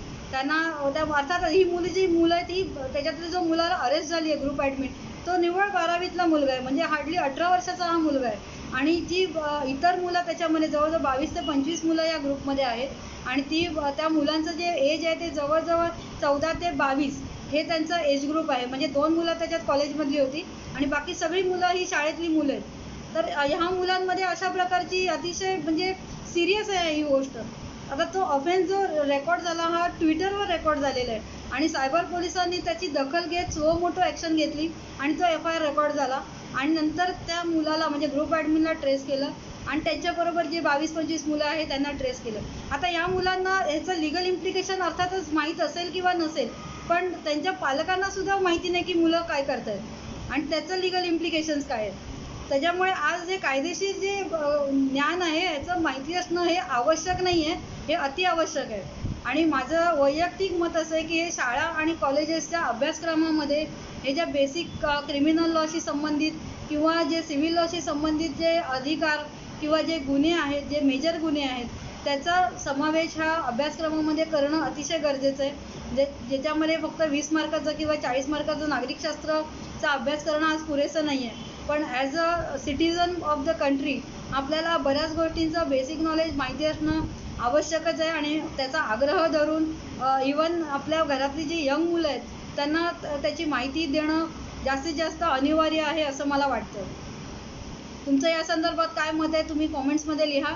आणि त्या संदर्भात आपल्याला जॉईंटली काही इनिशिएटिव्ह करायचं असेल तर आपण नक्की करूया. कारण वेगवेगळ्या गव्हर्नमेंट ऑर्गनायझेशनमध्ये तसंच गव्हर्नमेंट डिपार्टमेंट्समध्ये लार्ज सोसायटीजमध्ये आम्ही लिगल अवेअरनेसचे कार्यक्रम करतो, ज्याच्यामध्ये वेगवेगळ्या लिगल आस्पेक्टची आम्ही चर्चा करतो. जसं इंटरनॅशनल ह्युमन राईट्स काउन्सिल ही एक संस्था आहे, त्याच्यामध्ये वुमन्स डेच्या निमित्ताने वुमन अँड लॉ या विषयावर मी लेक्चर दिलं होतं आणि it was very well received by the audience. आणि अशा प्रकारच्या अवेअरनेसच्या कार्यक्रमांची आज गरज आहे असं मला वाटतं. तुमचं या संदर्भात काय मत आहे तुम्ही कॉमेंट्समध्ये नक्की सांगा मला. आणि आतापर्यंत आपण ज्या विषयांची चर्चा केलेली आहे त्याच्यामध्ये तुम्हाला काही प्रश्न किंवा सूचना असतील तर ते सुद्धा कमेंट्समध्ये जरूर सांगा. आणि तुम्ही तुमच्या टाईमलाईन्सवर तुमच्या मित्रांबरोबर ह्या व्हिडिओजची लिंक शेअर करा, जेणेकरून अधिकाधिक लोकांना ह्या व्हिडिओमध्ये जॉईन करता येईल.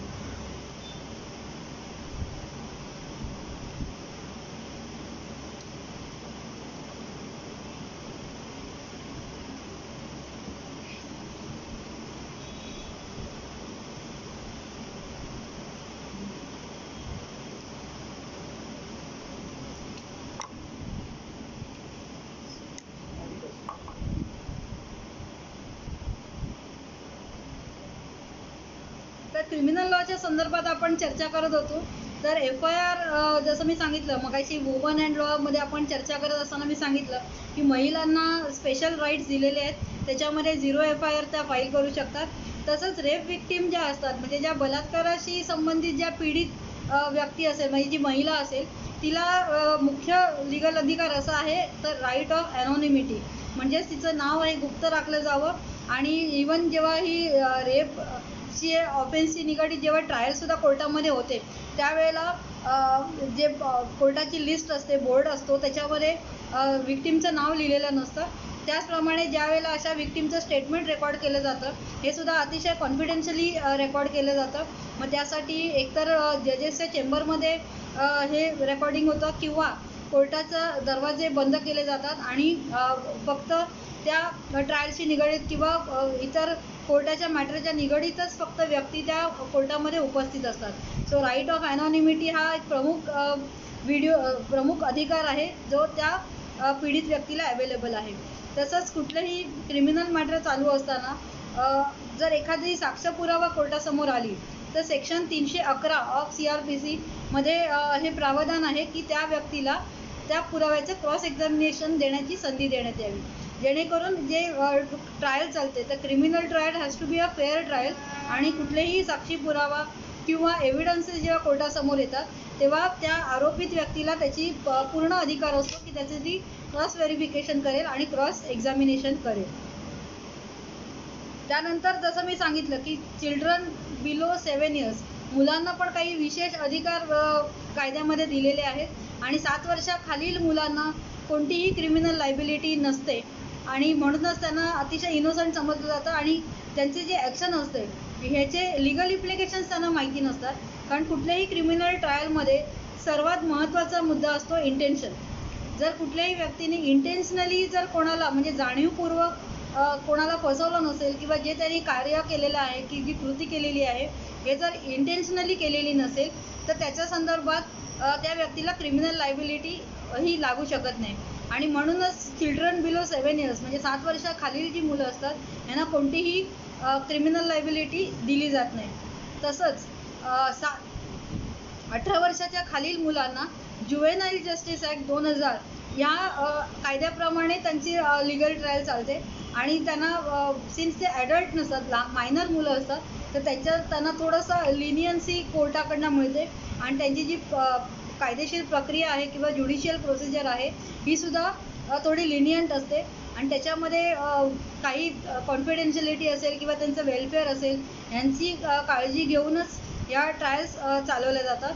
स्पेशली काही म्हणजे रेप विक्टीम असतील किंवा ड्रग्सशी निगडीत जर ऑफेन्सेस असतील किंवा प्रॉस्टिट्यूशनशी निगडीत ऑफेन्स असतील, पोर्नोग्राफीशी निगडीत ऑफेन्स असतील, तर या ट्रायल्सला अतिशय सेन्सिटिव्ह ट्रायल समजलं जातं आणि त्या मुलांच्या भवितव्याच्या दृष्टीने थोडंसं लिनियन्सी देऊन आणि थोडं वेगळ्या भाषेमध्ये म्हणजे जेणेकरून त्याच्यामध्ये निगेटिव्ह टर्म्स येणार नाहीत अशा प्रकारे ह्याचं रेकॉर्डिंग केलं जातं जेणेकरून त्या मुलांचं भविष्य सुरक्षित राहील.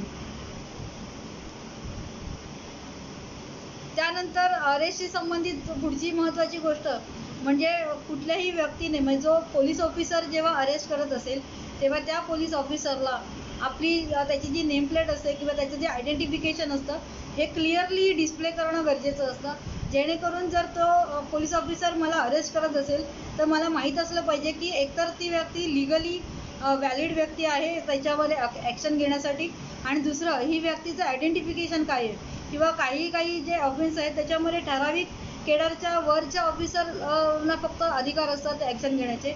फॉर एक्झाम्पल काही क्रिमिनल ऑफेन्समध्ये police rank above superintendent of police ह्याच्यामध्ये त्यांना फक्त ॲक्शन घेण्याचे पॉवर्स आहेत. स्पेशली ॲट्रॉसिटीच्या संदर्भातले जे ऑफेन्सेस आहेत त्यामध्ये मग त्याच्यामध्ये हे आयडेंटिफिकेशन खूप महत्त्वाचं ठरतं की जो व्यक्ती मुळात मला अरेस्ट करतोय त्या व्यक्तीला असे अधिकार कायद्याने दिलेले आहेत की नाही. तर त्याच्यामुळे आपल्याला हे लक्षात घेणं अतिशय गरजेचं आहे. त्यानंतर अरेस्ट केल्यानंतर कुठल्याही अरेस्टीला जसं मी सांगितलं माननीय सुप्रीम कोर्टाने ऑलरेडी घालून दिलेले निर्बंध आहेत तसंच कोड ऑफ क्रिमिनल प्रोसिजरमध्ये सेक्शन 41 to 49 मध्ये ह्याची कंप्लीट प्रक्रिया डिटेलमध्ये दिलेली आहे. कारण अरेस्टमध्ये अतिशय वाईड पॉवर्स पोलिसांना अवेलेबल आहेत आणि म्हणून त्याचा बरेचदा दुरुपयोगसुद्धा होताना दिसतो आणि आपल्या बाजूने जर बघायचं म्हटलं तर आपल्याला ह्याचं ज्ञान नसल्यामुळे किंवा आपल्याला याचे टेक्निकल माहिती नसल्यामुळे ह्याचा दुरुपयोग करून घेतला जातो आणि जसं आपल्याला माहिती आहे की पॉवर टेंड्स टू करप्ट त्याच्यामुळे ह्याचा अधिकारांचा सुद्धा दुरुपयोग करताना पोलीस अधिकारी दिसतात आणि म्हणूनच हे अरेस्टशी निगडीत कायदे आपल्याला माहिती असणं गरजेचं आहे. तर कुठल्याही व्यक्तीला अरेस्ट केल्यानंतर सर्वप्रथम त्याला अरेस्टचे ग्राउंड सांगणं मॅन्डेटरी आहे की कुठल्या आरोपांखाली त्या व्यक्तीला अरेस्ट केली जाते आहे. इतकंच नाही तर त्याच्यामध्ये ते बेलेबल ऑफेन्स असतील तर त्याला बेल घेण्याचा अधिकार आहे. तसंच त्याला त्याच्या चॉईसचा कुठलाही वकील किंवा प्लीडर करण्याचा अधिकार आहे आणि after the arrest and before the interrogation म्हणजेच जी चौकशी पोलीस करतात तर त्या पोलीस चौकशीच्या अगोदर आणि त्या चौकशीच्या दरम्यान त्या आरोपी व्यक्तीला आपल्या चॉईसचा वकील करण्याचे अधिकार असतो आणि त्या वकिलाच्या सल्ल्यानेच तो पोलिसांना कुठल्याही प्रश्नाचं उत्तर देऊ शकतो. इनफॅक्ट पोलीस कुठल्याही अरेस्टीला जबरदस्ती करू शकत नाही कन्फेशन करण्यासाठी आणि इनफॅक्ट पोलिसांना दिलेलं कन्फेशन हे कोर्टामध्ये व्हॅलिड ठरत नाही. त्याच्यानंतरचं सर्वात महत्त्वाचं पोलिसांना दिलेल्या कुठल्याही स्टेटमेंटमध्ये सिग्नेचर करण्याची आवश्यकता नसते आणि त्याची कुठलीही बांधिलकी अरेस्टीला नसते आणि त्याची कुठलीही लिगल सँक्टिटी कोर्टामध्ये पकडली जात नाही. कारण जेही रेकॉर्डिंग पोलीस इन्व्हेस्टिगेशनच्या दरम्यान त्या आरोपीने दिलेलं असतं ते इंडिपेंडेंटली ट्रायलमध्ये सुद्धा क्रॉसमध्ये खरं ठरणं आवश्यक असतं आणि जर तो गुन्हा पूर्ण साक्षी पुराव्यानुसार आणि जे उपलब्ध जे पुरावे सादर केले जातात पोलिसांकडून याची पूर्ण तपासणी आणि क्रॉस एक्झामिनेशन मध्ये जर ते दोन्ही पास झाले तरच तो गुन्हा साबित होतो आणि त्याच्यानंतर त्या व्यक्तीला त्या गुन्ह्यासाठी गुन्हेगार म्हणून ठरवले जाते आणि त्या संदर्भातली शिक्षा कोड देतो. त्यामुळे पोलिसांना दिलेलं कन्फेशन हे केव्हाही व्हॅलिड नसतं आणि पोलीस कुठल्याही प्रकारचं फोर्स हा त्या अरेस्टीला करू शकत नाही. हा अतिशय महत्त्वाचा कायदेशीर अधिकार आहे जो आपल्या सर्वांनाच माहिती असणं आवश्यक आहे. त्यानंतर दुसरं सर्वात महत्त्वाचं म्हणजे जर एखाद्या व्यक्तीला अरेस्ट केली तर तो पोलिसांकडे मेडिकल एक्झामिनेशनची मागणी करू शकतो. ह्याचं प्रमुख कारण असं आहे की 2008 मध्ये ही अमेंडमेंट आलेली आहे आणि प्रमुख कारण असं आहे की बरेचदा थर्ड डिग्रीचा वापर करून बऱ्याच आरोपींकडनं कन्फेशन मिळवलं जातं आणि त्याचा तपास पूर्ण झाला म्हणून कोर्टाला रिपोर्ट केलं जातं. तर त्या संदर्भातल्या घटना टाळण्यासाठी आणि to safeguard the arrested medical एक्झामिनेशनचं प्रावधान दिलेलं आहे. आणि मेडिकल एक्झामिनेशन हे आरोपीकडनं सुद्धा डिमांड केलं जाऊ शकतं. तसंच पोलीस ऑफिसरसुद्धा इंडिपेंडंटली गुन्ह्याच्या स्वरूपाप्रमाणे ते मेडिकल एक्झामिनेशन करून घेऊ शकतात. फॉर एक्झाम्पल रेपसारखे जर गुन्हे असतील किंवा मारामारीसारखे जर गुन्हे असतील तर त्याच्यामध्ये आरोपीची मेडिकल एक्झामिनेशन केल्यानंतर बरेचसे मेडिकल पुरावे त्या वेळेला मिळतात जे कदाचित तपासाच्या अनुषंगाने उपयुक्त ठरतील. किंवा जर लॅप्स ऑफ टाईम नंतर रेपसारख्या गुन्ह्यांमध्ये जे मेडिकल एव्हिडन्सेस मिळतात हे अतिशय महत्त्वाचे असतात. त्यामुळे एकतर पोलीस सुमोटो मेडिकल एक्झामिनेशन करू शकतात किंवा ती व्यक्ती म्हणजे आरोपित व्यक्तीसुद्धा स्वतःची सेफगार्ड करण्यासाठी मेडिकल एक्झामिनेशनची मागणी करू शकते. पुढे जाण्याआधी थोडंसं कॉमेंट्स बघूयात. Yatin Navalkar thank you so much. Abhijit Pasekar, Kasturi Shenkar thank you so much. तुमच्या टाईमलाईन्सवर हे व्हिडिओ शेअर करा आणि जर तुम्ही यूट्यूब चॅनलला सबस्क्राईब केलं नसेल तर सबस्क्राईब करा आणि अधिकाधिक लोकांबरोबर शेअर करा. आणि आतापर्यंत आपण 4 टॉपिक्सवर चर्चा केलेली आहे आणि तुम्हाला ही चर्चा कशी वाटते ते पण सांगा आणि काही प्रश्न असतील तर कमेंट्समध्ये नक्की कळवा. तसंच अजून कोणत्या विषयांवर आपण लिगल एपिसोड्स करू शकतो ह्याचीसुद्धा रेकमेंडेशन्स तुम्ही देऊ शकता.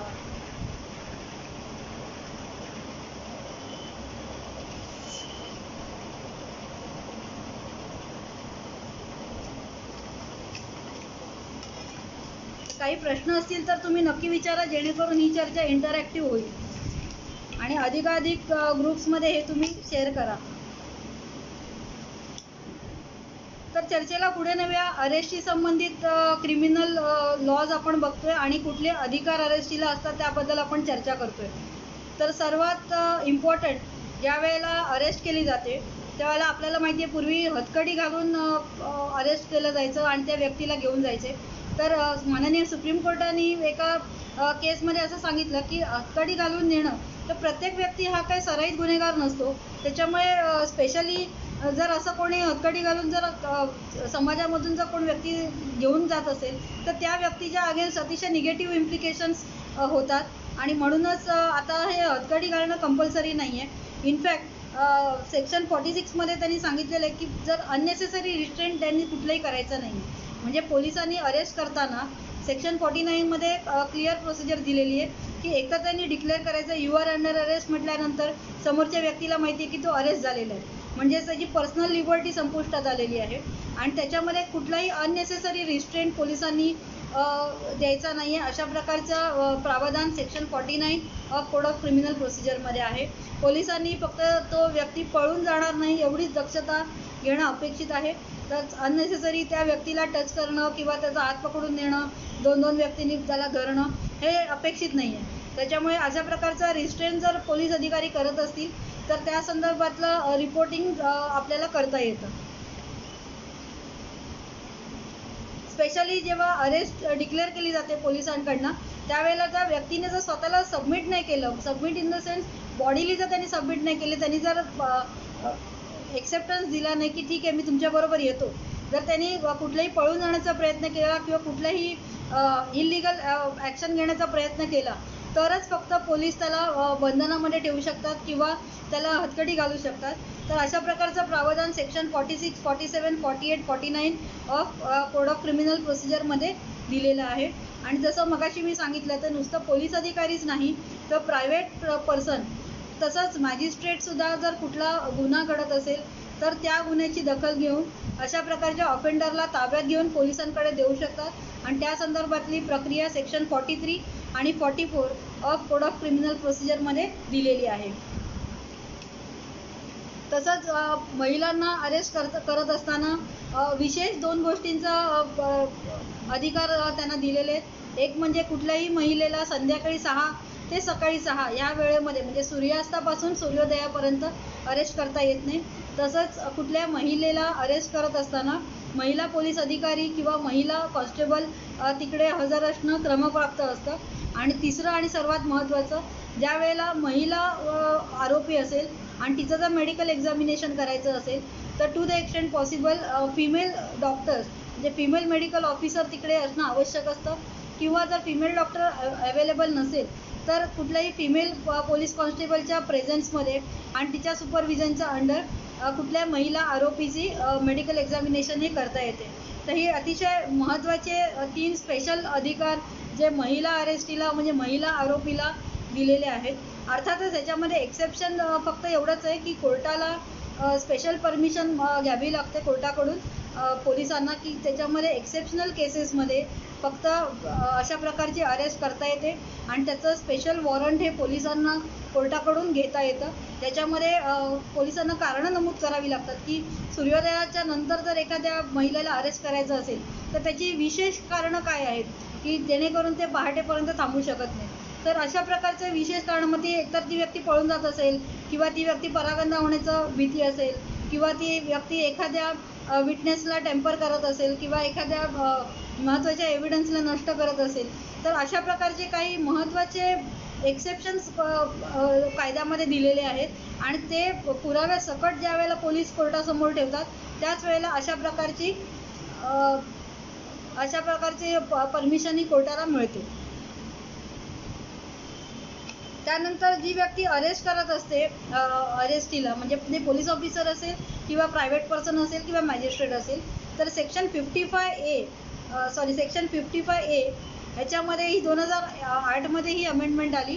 त्याच्यामध्ये जे व्यक्ती अरेस्ट करत आहे दुसऱ्या व्यक्तीला, त्या अरेस्टेड व्यक्तीची हेल्थ आणि सेफ्टी याची जबाबदारी त्या अरेस्टिंग ऑफिसरवर असते आणि हा एक स्पेशल अधिकार 2008मध्ये इन्सर्ट करण्यात आला आणि ही नवीन अमेंडमेंट आहे क्रिमिनल ॲक्टमधली. त्याच्यामुळे ही सुद्धा एक महत्त्वाची अधिकार आहे असं मला वाटतं, जो सर्वांना माहीत असला पाहिजे. सर कमेंट्स बघूया काही त्याच्यामध्ये नवीन अपडेट्स आहेत का. Thank you so much. Ulka Vengurlekar Parsekar, thank you so much. Thanks for the comments. तुमच्या टाईमलाईन्सवर शेअर करा. आणि आतापर्यंत आपण 5 विषयांवर चर्चा केलेली आहे, तर त्याच्यामध्ये काही विशेष प्रश्न असतील किंवा काही सूचना असतील तर नक्की सांगा.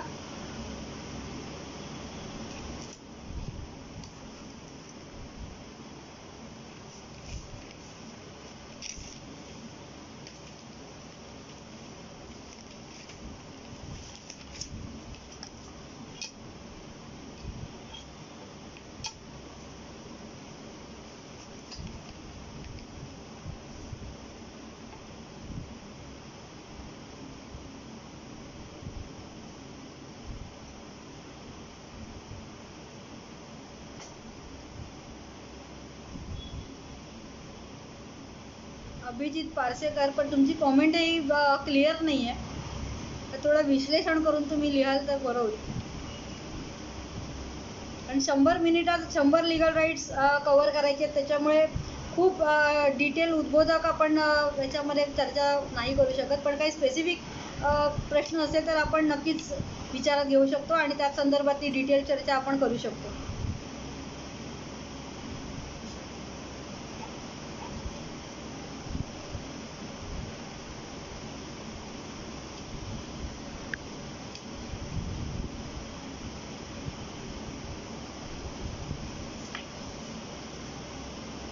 तर आता आपण सोसायटीच्या संदर्भातलं लिगल राईट्स आपण लक्षात घेऊया. आपण सर्वजण ज्या ठिकाणी राहतो तिथे एक कॉपरेटिव्ह सोसायटी फॉर्म केलेली असते, cooperative housing society specially form केलेली असते आणि रिसेंटली त्याच्यामध्ये नवीन अमेंडमेंट्स आलेले आहेत आणि एक वेगळा चॅप्टर हाऊसिंग सोसायटीच्या ऑपरेशनसाठी केलेला आहे आणि त्याच्यामध्ये वेगवेगळे अधिकार दिलेले आहेत. तर त्याच्यात सर्वात महत्त्वाचं म्हणजे सोसायटीच्या मेंबर्सना जे अधिकार असतात ह्या संदर्भातली चर्चा आपण इथे करणार आहोत. तर सोसायटीच्या मेंबरला सर्वात आधी शेअर सर्टिफिकेट म्हणजे त्यांचे जे फ्लॅट किंवा जे प्रिमायसेस त्या सोसायटीमध्ये असतील त्या प्रिमायसेससाठी शेअर सर्टिफिकेट मिळणं हे त्यांचा लिगल अधिकार आहे. तसंच ज्या वेळेला फ्लॅट ट्रान्सफर केला जातो मग तो बाय वे ऑफ हेअरशिप असेल किंवा बाय वे ऑफ सेल असेल, तर अशा प्रकारचे जे प्रिस्क्राईब प्रोसिजर आहे महाराष्ट्र कॉपरेटिव्ह सोसायटीज ॲक्ट 1961मध्ये, तर त्या प्रिस्क्राईब प्रोसिजरप्रमाणे ज्या वेळेला पेपर सबमिट केले जातात सोसायटीला तर त्या सबमिशन नंतर 15 दिवसाच्या आत सोसायटी कमिटीने त्यांना उत्तर देणं बंधनकारक आहे. तसंच सोसायटीचे जे रेकॉर्ड्स आहेत, म्हणजे त्याच्यामध्ये बुक्स ऑफ अकाउंट्स असतील किंवा बँक स्टेटमेंट्स असतील किंवा वेगवेगळ्या स्वरूपाचे रजिस्टर्स जे कॉपरेटिव्ह सोसायटीच्या ॲक्टच्या अंडर मेंटेन केले जातात, तसंच मेंटेनन्सच्या संदर्भातलं जे रेकॉर्ड्स असतात, त्याचप्रमाणे वेगवेगळे कॉन्ट्रीब्युशन जे काढले जातात त्याच्यामध्ये म्हणजे मेजर रिपेअर्स किंवा सिंकिंग फंड किंवा कुठल्याही फेस्टिवलसाठी जे कॉन्ट्रीब्युशन्स काढले जातात, मेजर रिपेअरसाठी कॉन्ट्रीब्युशन्स काढले जातात. तर अशा वेगवेगळ्या स्वरूपाचे जमा खर्चांचे रेकॉर्ड्स हे मेंबर्सला बघण्याचे अधिकार महाराष्ट्र कॉपरेटिव्ह सोसायटी ॲक्टमध्ये दिलेले आहेत. तसंच ह्या रेकॉर्ड्सचं आणि या रजिस्टर्सचं फ्री इन्स्पेक्शन, म्हणजे इन्स्पेक्शन इज फ्री, पण त्यांना जर कॉपी त्याची हवी असेल तर त्याची बायलॉजप्रमाणे जी प्रति पेज जी प्राईज असेल त्या कॉपीचे शुल्क अदा करून ते हे रेकॉर्ड्सची कॉपीज घेऊ शकतात. आणि इतकंच नाही तर कुठल्याही मेंबरला सोसायटी कमिटी किंवा सेक्रेटरी एक्सपेल्शन करू शकत नाही किंवा मेंबरशिपपासून काढून टाकू शकत नाही. आणि या संदर्भातला डिटेल्ड व्हिडिओ मी नोदल सिरीजमध्ये केलेला आहे. त्याच्यामध्ये सहकार कायद्याशी संबंधित महत्त्वाचे नियम मी त्याच्यात डिस्कस केले. त्याचप्रमाणे expulsion and suspension of member ह्याच्यावर सुद्धा एक स्वतंत्र व्हिडिओ केलेला आहे नोदल सिरीजमध्ये. आणि यूट्यूब चॅनल MSD लीगलमध्ये हा अवेलेबल आहे. तर तुम्ही जर तो बघितला नसेल तर नक्की बघा आणि यूट्यूब चॅनलला सबस्क्राईब करायला विसरू नका. तर पुढे जाण्याआधी सर्वात महत्त्वाचं, सोसायटीचा जो सेटअप आहे हा डेमोक्रेटिक सेटअप समजला जातो. आणि सोसायटीला जे एंटिटी जी मिळते, जे लिगल अस्तित्व आहे हे त्या मेंबर्समुळे आहे. कारण मेंबर्स एकत्र येऊन ती सोसायटी फॉर्म करतात आणि त्या सोसायटीला एक लिगल एंटिटी प्राप्त होते. आणि म्हणूनच प्रत्येक मेंबरला अधिकार आहे की त्याच्या सोसायटीचा जो कारभार आहे, त्याचे जे सोसायटी ऑपरेशन्स आहे त्याच्यामध्ये तो ॲक्टिव्हली भाग घेता यावा. आणि त्याच्यात स्पेशली जे राईट टू वोट आहे तो अतिशय महत्त्वाचा अधिकार आहे. तर कुठल्याही मेंबरला वोटिंगपासून परावृत्त केलं जाऊ शकत नाही unless he is a defaulting member. म्हणजे त्याचं जर सोसायटी ड्यूज कुठलेही पेंडिंग नसतील तर तो त्या व्यक्तीला व्यवस्थित वोटिंग करण्याचा आणि आपला मत दान करण्याचा अधिकार तिकडे आहे. तसंच जे डिफॉल्टिंग मेंबर्स असतात, मग ते सोसायटी मेंबर्स असतील म्हणजे सभासद असतील किंवा कमिटी मेंबर्स असतील, ह्यांच्या कुठल्याही फ्रॉड्युलंट किंवा क्रिमिनल ॲक्टिव्हिटीच्या अगेन्स्ट कंप्लेंट करण्याचा अधिकार मेंबर्सना असतो. आणि जर एखाद्या मेंबरला सस्पेंड करायचं असेल तर त्या संदर्भातलं रेझोल्युशन पास करून रजिस्ट्रारकडे ते रेझोल्युशन पाठवावं लागतं.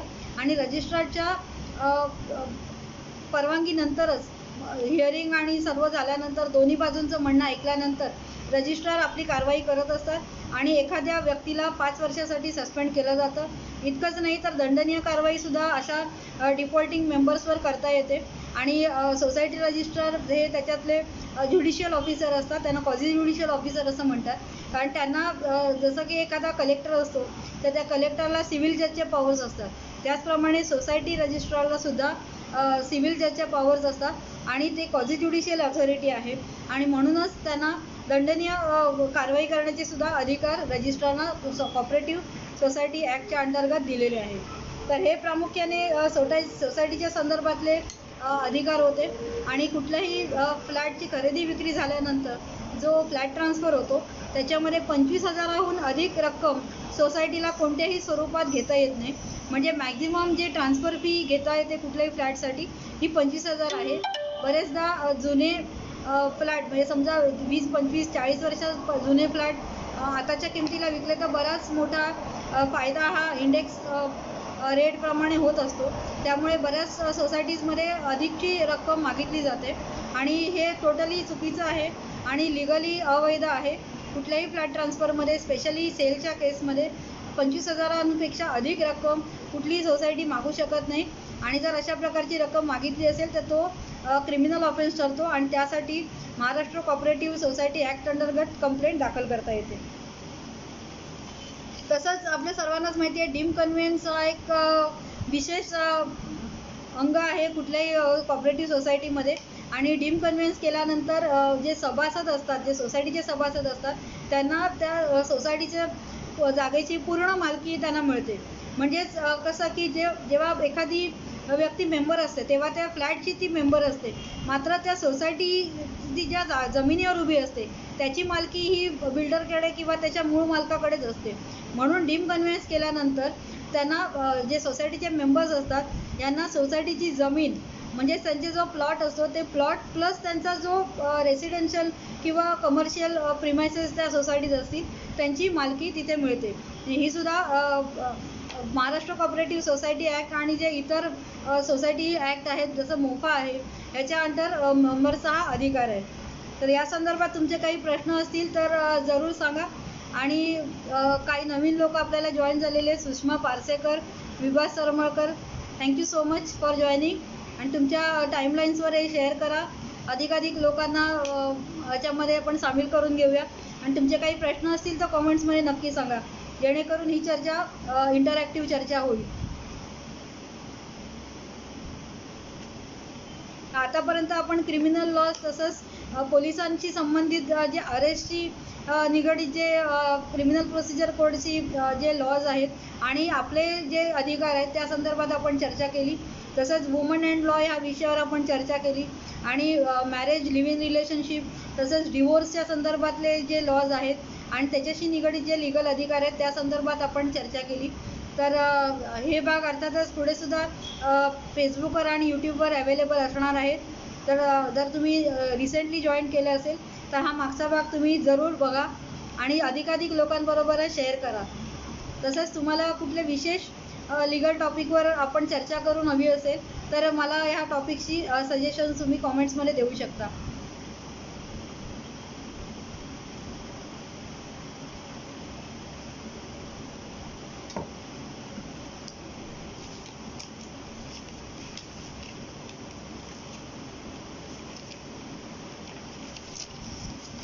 तर आता आपण बघूया मालमत्तेच्या संदर्भात काय लिगल राईट्स आहेत आपल्याला. याच्यामध्ये जसं आपल्याला माहिती आहे की मालमत्ता ही स्वकष्टार्जित असू शकते म्हणजे सेल्फ अर्न असू शकते किंवा वडिलोपार्जित असू शकते, जी ॲन्सेस्ट्रल प्रॉपर्टी असू शकते. तर 2008मध्ये जी अमेंडमेंट आली त्याच्यामध्ये वडिलोपार्जित प्रॉपर्टीमध्ये मुलगा आणि मुलगी या दोघांना समान अधिकार दिलेले आहेत आणि त्याच्यामध्ये खूप मोठी कॉन्ट्रोवर्सी त्याच्यानंतर झाली. पण व्हेरॅज लिगली आज पोझिशन अशी आहे की प्रत्येक मुलीला तिच्या माहेरच्या प्रॉपर्टीमध्ये तसंच कुठल्याही मुलाला त्याच्या वडिलांकडची जी प्रॉपर्टी असते म्हणजे वडिलोपार्जित प्रॉपर्टी असते त्याच्यामध्ये मुलीचाही अधिकार आहे. अशा संदर्भातला एक नवीन कायदा 2008मध्ये ऑलरेडी आलेला आहे आणि तो अजूनही फोर्समध्ये व्हेरॅज खूप कॉन्ट्रोवर्सी झाली होती आणि त्याच्यामध्ये अनेक केसेस फाईल केल्या गेल्या आणि सुप्रीम कोर्टामध्ये पण काही अपील फाईल केले गेले. त्याच्यामध्ये हे लॉ रिव्हर्स करण्यासाठीचे ॲप्लिकेशन्स केले होते, मात्र अशा प्रकारचं रिव्हर्सल आलेलं नाही आहे आणि आजही मुलाला आणि मुलीला इक्वल राईट्स इनहेरिटन्समध्ये हिंदू सक्सेशन ॲक्ट या कायद्याप्रमाणे दिलेले आहेत. आता प्रॉपर्टी ह्या सदरामध्ये आपण वेगवेगळ्या स्वरूपाचे राईट्स आपण बघणार आहोत. म्हणजे एकतर ते इनहेरिटन्सशी संबंधित असेल किंवा इन जनरल कुठल्याही प्रॉपर्टीचे जे व्यवहार होतात मग त्याच्यामध्ये लीज असेल किंवा सेल अँड बाय असेल किंवा कुठल्याही प्रकारचा व्यवहार असेल तर ते आपण ह्याच्यामध्ये कव्हर करणार आहोत. तर तसंच टेनंटशी संबंधित म्हणजे जिथे लिव्ह लायसन्स आहे तर टेनंट्सशी संबंधित एक महत्त्वाचा लिगल राईट असा आहे की कुठल्याही टेनंटला सेफ आणि सेन होम त्या ठिकाणी मिळण्याची त्याचा अधिकार असतो. म्हणजेच हे रेसिडेन्शियल फ्लॅट असेल किंवा कमर्शियल प्रिमायसेस असेल तर अशा प्रकारच्या प्रिमायसेसमध्ये कुठल्याही मेजर धोका जर त्या स्ट्रक्चरला उत्पन्न झाला असेल जेणेकरून ते स्ट्रक्चर कोसळेल किंवा कुठल्याही प्रकारचं इलेक्ट्रिक शॉक असेल किंवा वॉटर लिकेजेस असतील किंवा कुठलाही डॅमेज त्या प्रॉपर्टीला जर झाला असेल तर त्या संदर्भातले रिपेअर्स हे ओनरच्या खर्चातून करून घेण्याचे प्रावधान टेनंटला अवेलेबल आहेत आणि तो त्याचा लिगल अधिकार असतो. त्याचप्रमाणे टेनंटचा महत्त्वाचा अधिकार आहे राईट ऑफ प्रायव्हसी. म्हणजेच कुठलाही ओनर अशा प्रकारच्या टेनंटेड प्रिमायसेसमध्ये केव्हाही व्हिजिट करू शकतो, मात्र it has to be a reasonable time when you would visit in his own property. कारण बरेचदा मालक जो आहे तो टेनंटला त्रास देण्याच्या दृष्टिकोनातून अवेळी त्या प्रॉपर्टीमध्ये एंट्री घेण्यासाठी रिक्वेस्ट करतो किंवा अशा प्रकारचा प्रयत्न करतो तर तो इलिगल आहे आणि त्या संदर्भातली दाद ही त्या टेनंटला मागता येते.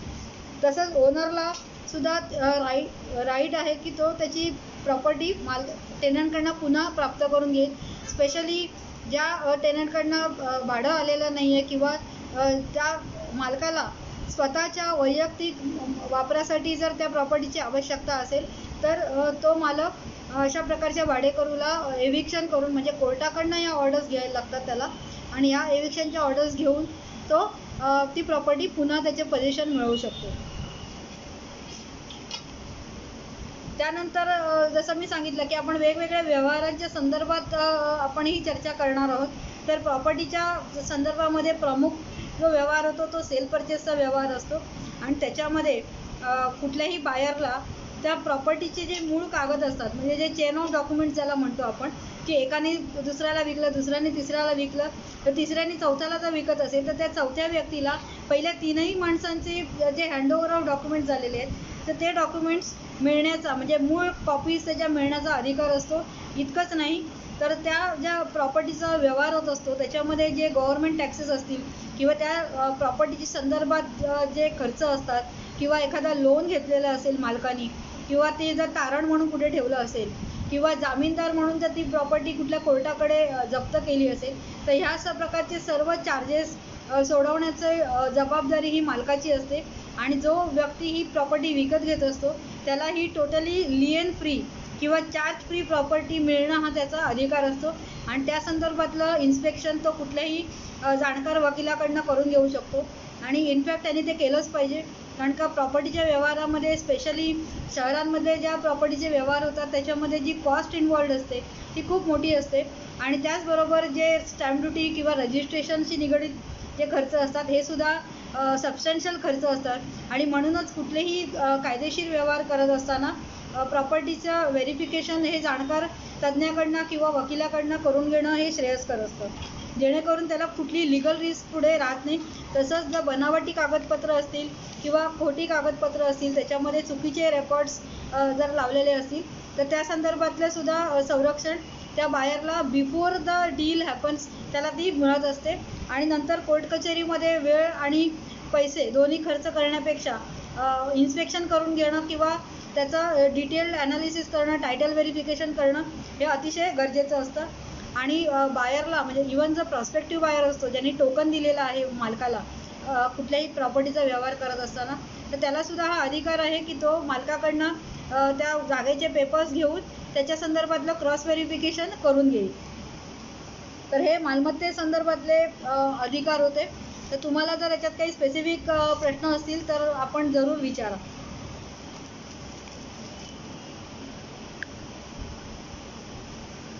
आपण शेवटच्या 10 मिनिटांमध्ये आहोत. 100 मिनिटांपैकी जवळजवळ आपण 1.5 तास आपण ही चर्चा करतोय, आणि ह्याच्यामध्ये आपण जवळजवळ 6 ते 7 विषय आपण त्याची चर्चा केली, आणि शेवटचे 2 विषय आपले बाकी आहेत. आणि ही चर्चा तुम्हाला कशी वाटली नक्की सांगा. जे काही प्रश्न असतील तर कॉमेंट्समध्ये सांगा, आणि हे व्हिडिओज अधिकाधिक लोकांबरोबर शेअर करा. तसंच नोदल सिरीजमध्ये मी वेगवेगळ्या विषयांशी निगडीत व्हिडिओज केलेले आहेत. त्याच्यामध्ये क्रिमिनल लॉ, सिव्हिल लॉ, तसंच कॉपरेटिव्ह सोसायटीज ॲक्ट, तसंच वेगवेगळे मोबाईल ॲप्लिकेशनशी संबंधित जे न्यूज आहेत त्याच्याशी संबंधित लॉज आपण डिस्कस केलेले आहेत. इतकंच नाही तर जे लिगल डॉक्युमेंटेशन किंवा नोटरी दस्तावेजाशी संबंधित लिगल प्रोव्हिजन्स काय आहेत, आणि वेगवेगळे अधिकार, तसंच लिगल प्रोव्हिजन्स आणि कोर्टाच्या दृष्टिकोनातून महत्त्वाचे प्रोव्हिजन्स आपण डिस्कस करत असतो. चेक बाउन्सिंगचे केलेले आहेत की त्याच्यामध्ये कशा प्रकारचं चेक बाउन्सिंगची केस फाईल करता येते, आणि कोणत्या अधिकारांमध्ये कोणत्या ॲक्टखाली ह्या केसेस फाईल केल्या जातात. इनफॅक्ट आजच माझ्या वाचनामध्ये एक गोष्ट आली की एका बँगलोरला एक न्यूज रिपोर्ट झालेली आहे.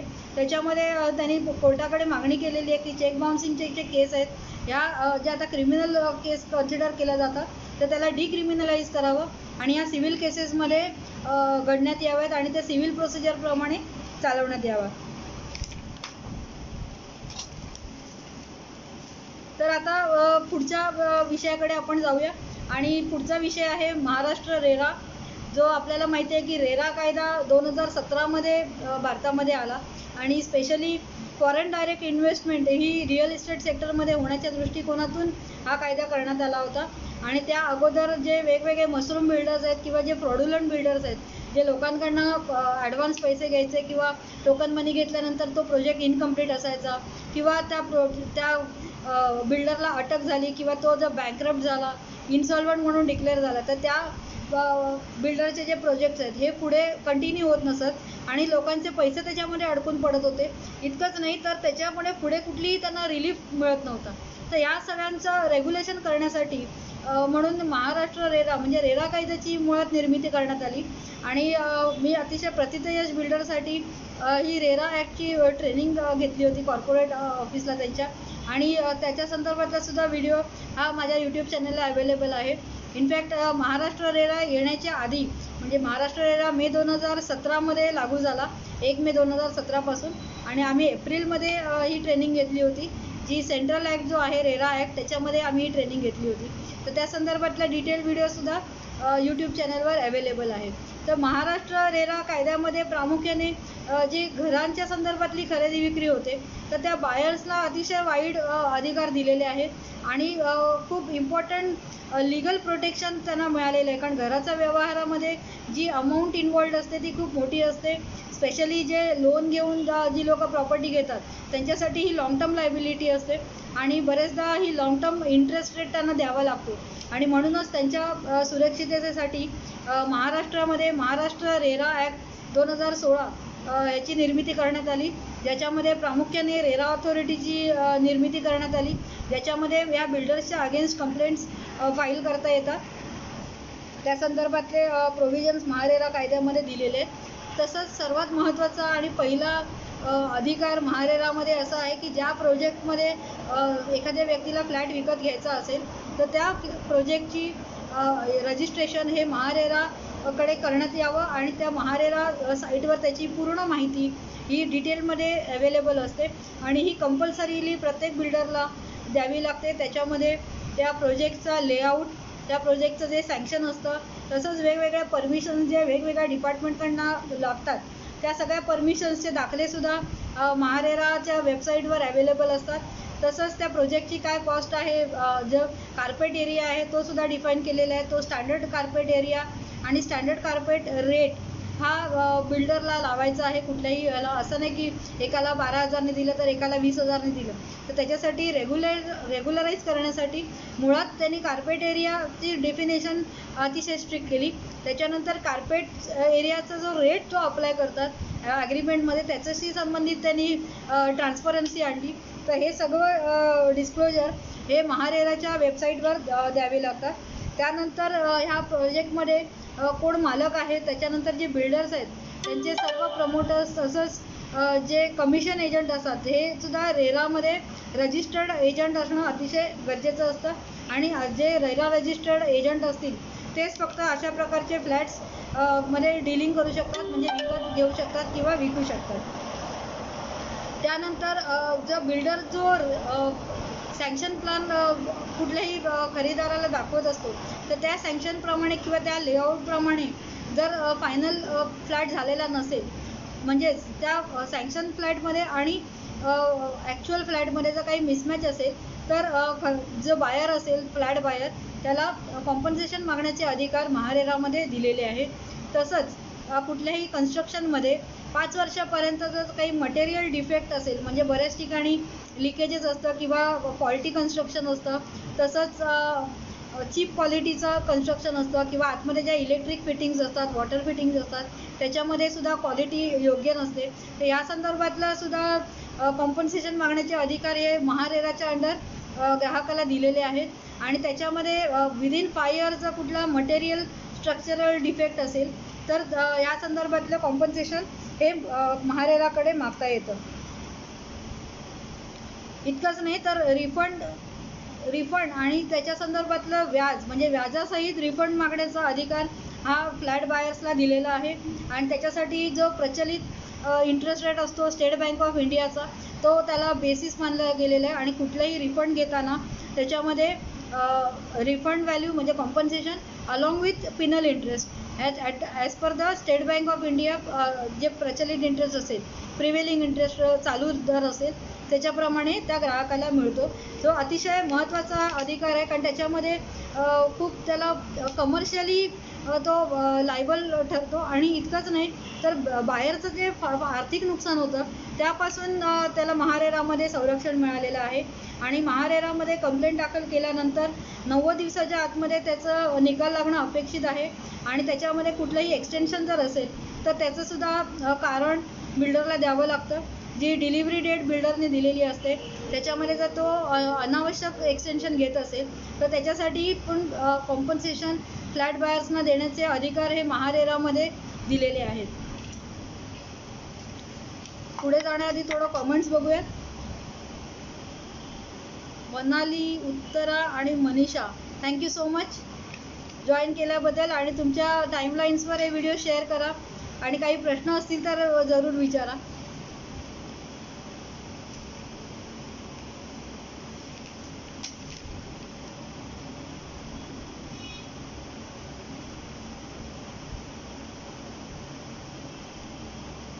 सुशीला पाटकर, वेलकम.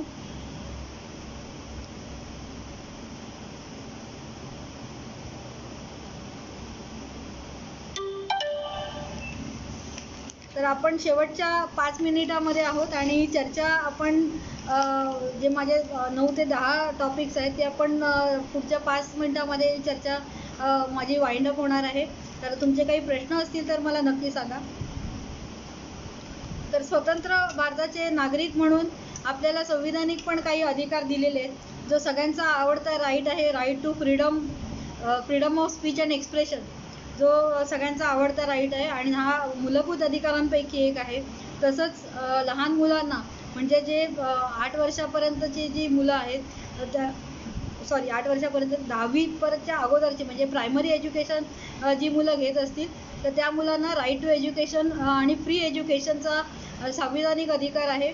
स्पेशली जी मुलं प्रायव्हेट स्कूल्समध्ये किंवा अनुदानित स्कूलमध्ये जाऊ शकत नसतील तर गव्हर्मेंटला त्यांच्या शिक्षणाची व्यवस्था करणं हे बंधनकारक आहे आणि त्यांना फ्री एज्युकेशन तसंच मुलींनासुद्धा फ्री एज्युकेशनचा संविधानिक अधिकार दिलेला आहे.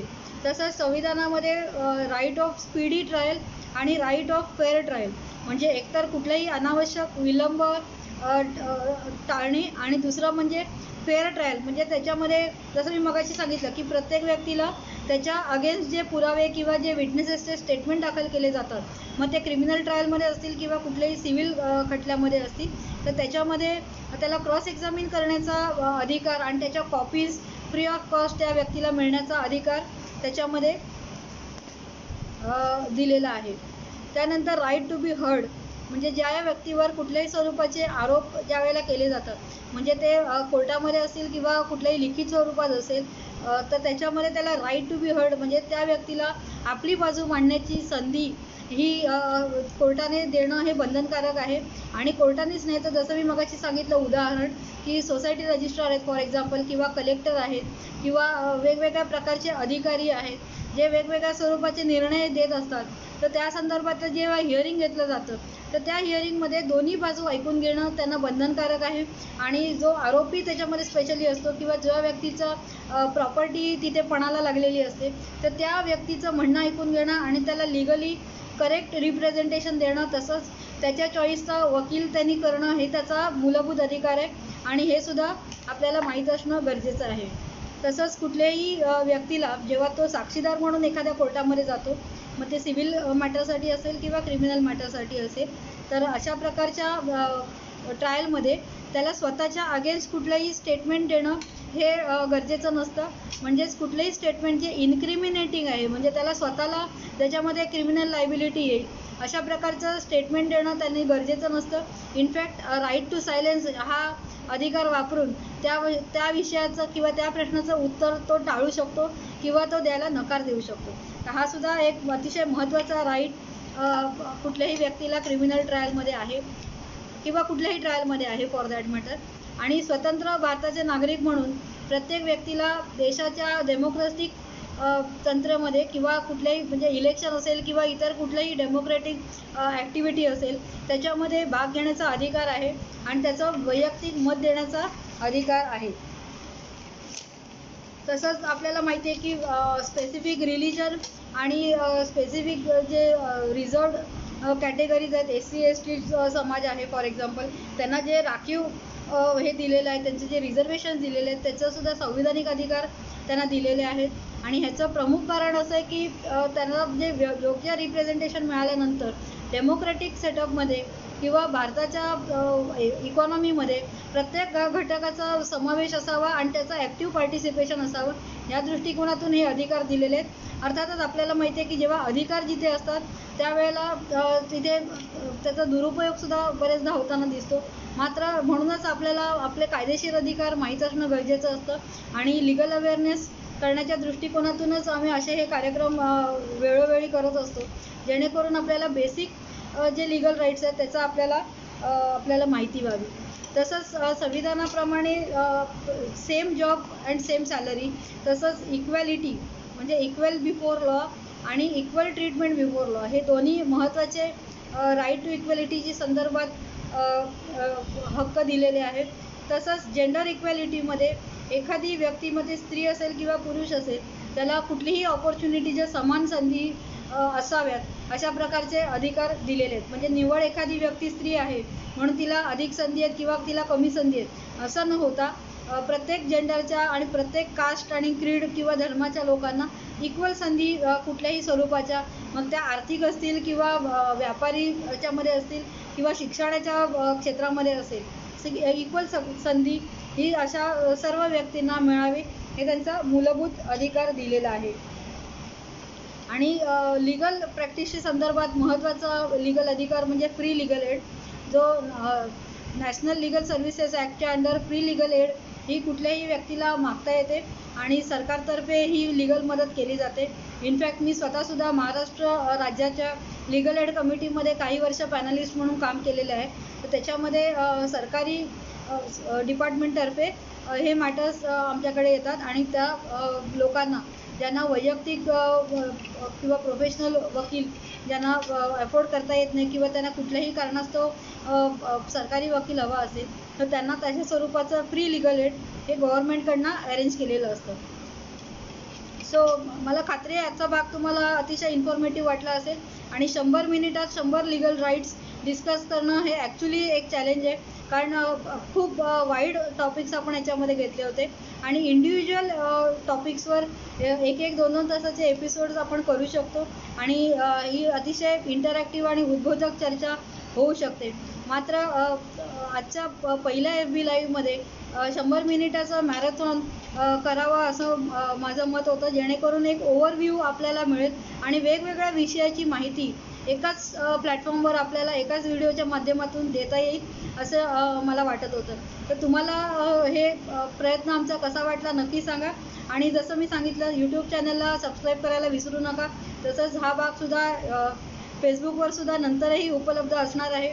तसंच यूट्यूबवरसुद्धा वेगवेगळे भाग मी इन्फॉर्मेटिव्ह भाग अपलोड केलेले आहेत, ते पण तुम्ही जरूर बघा आणि तुमच्या फ्रेंड्स अँड फॅमिलीमध्ये हे शेअर करा. तर तुमचे काही प्रश्न असतील तर आपण त्या प्रश्नांवर चर्चा करू शकतो. काही प्रश्न असतील तर तुम्ही कॉमेंट्समध्ये लिहा.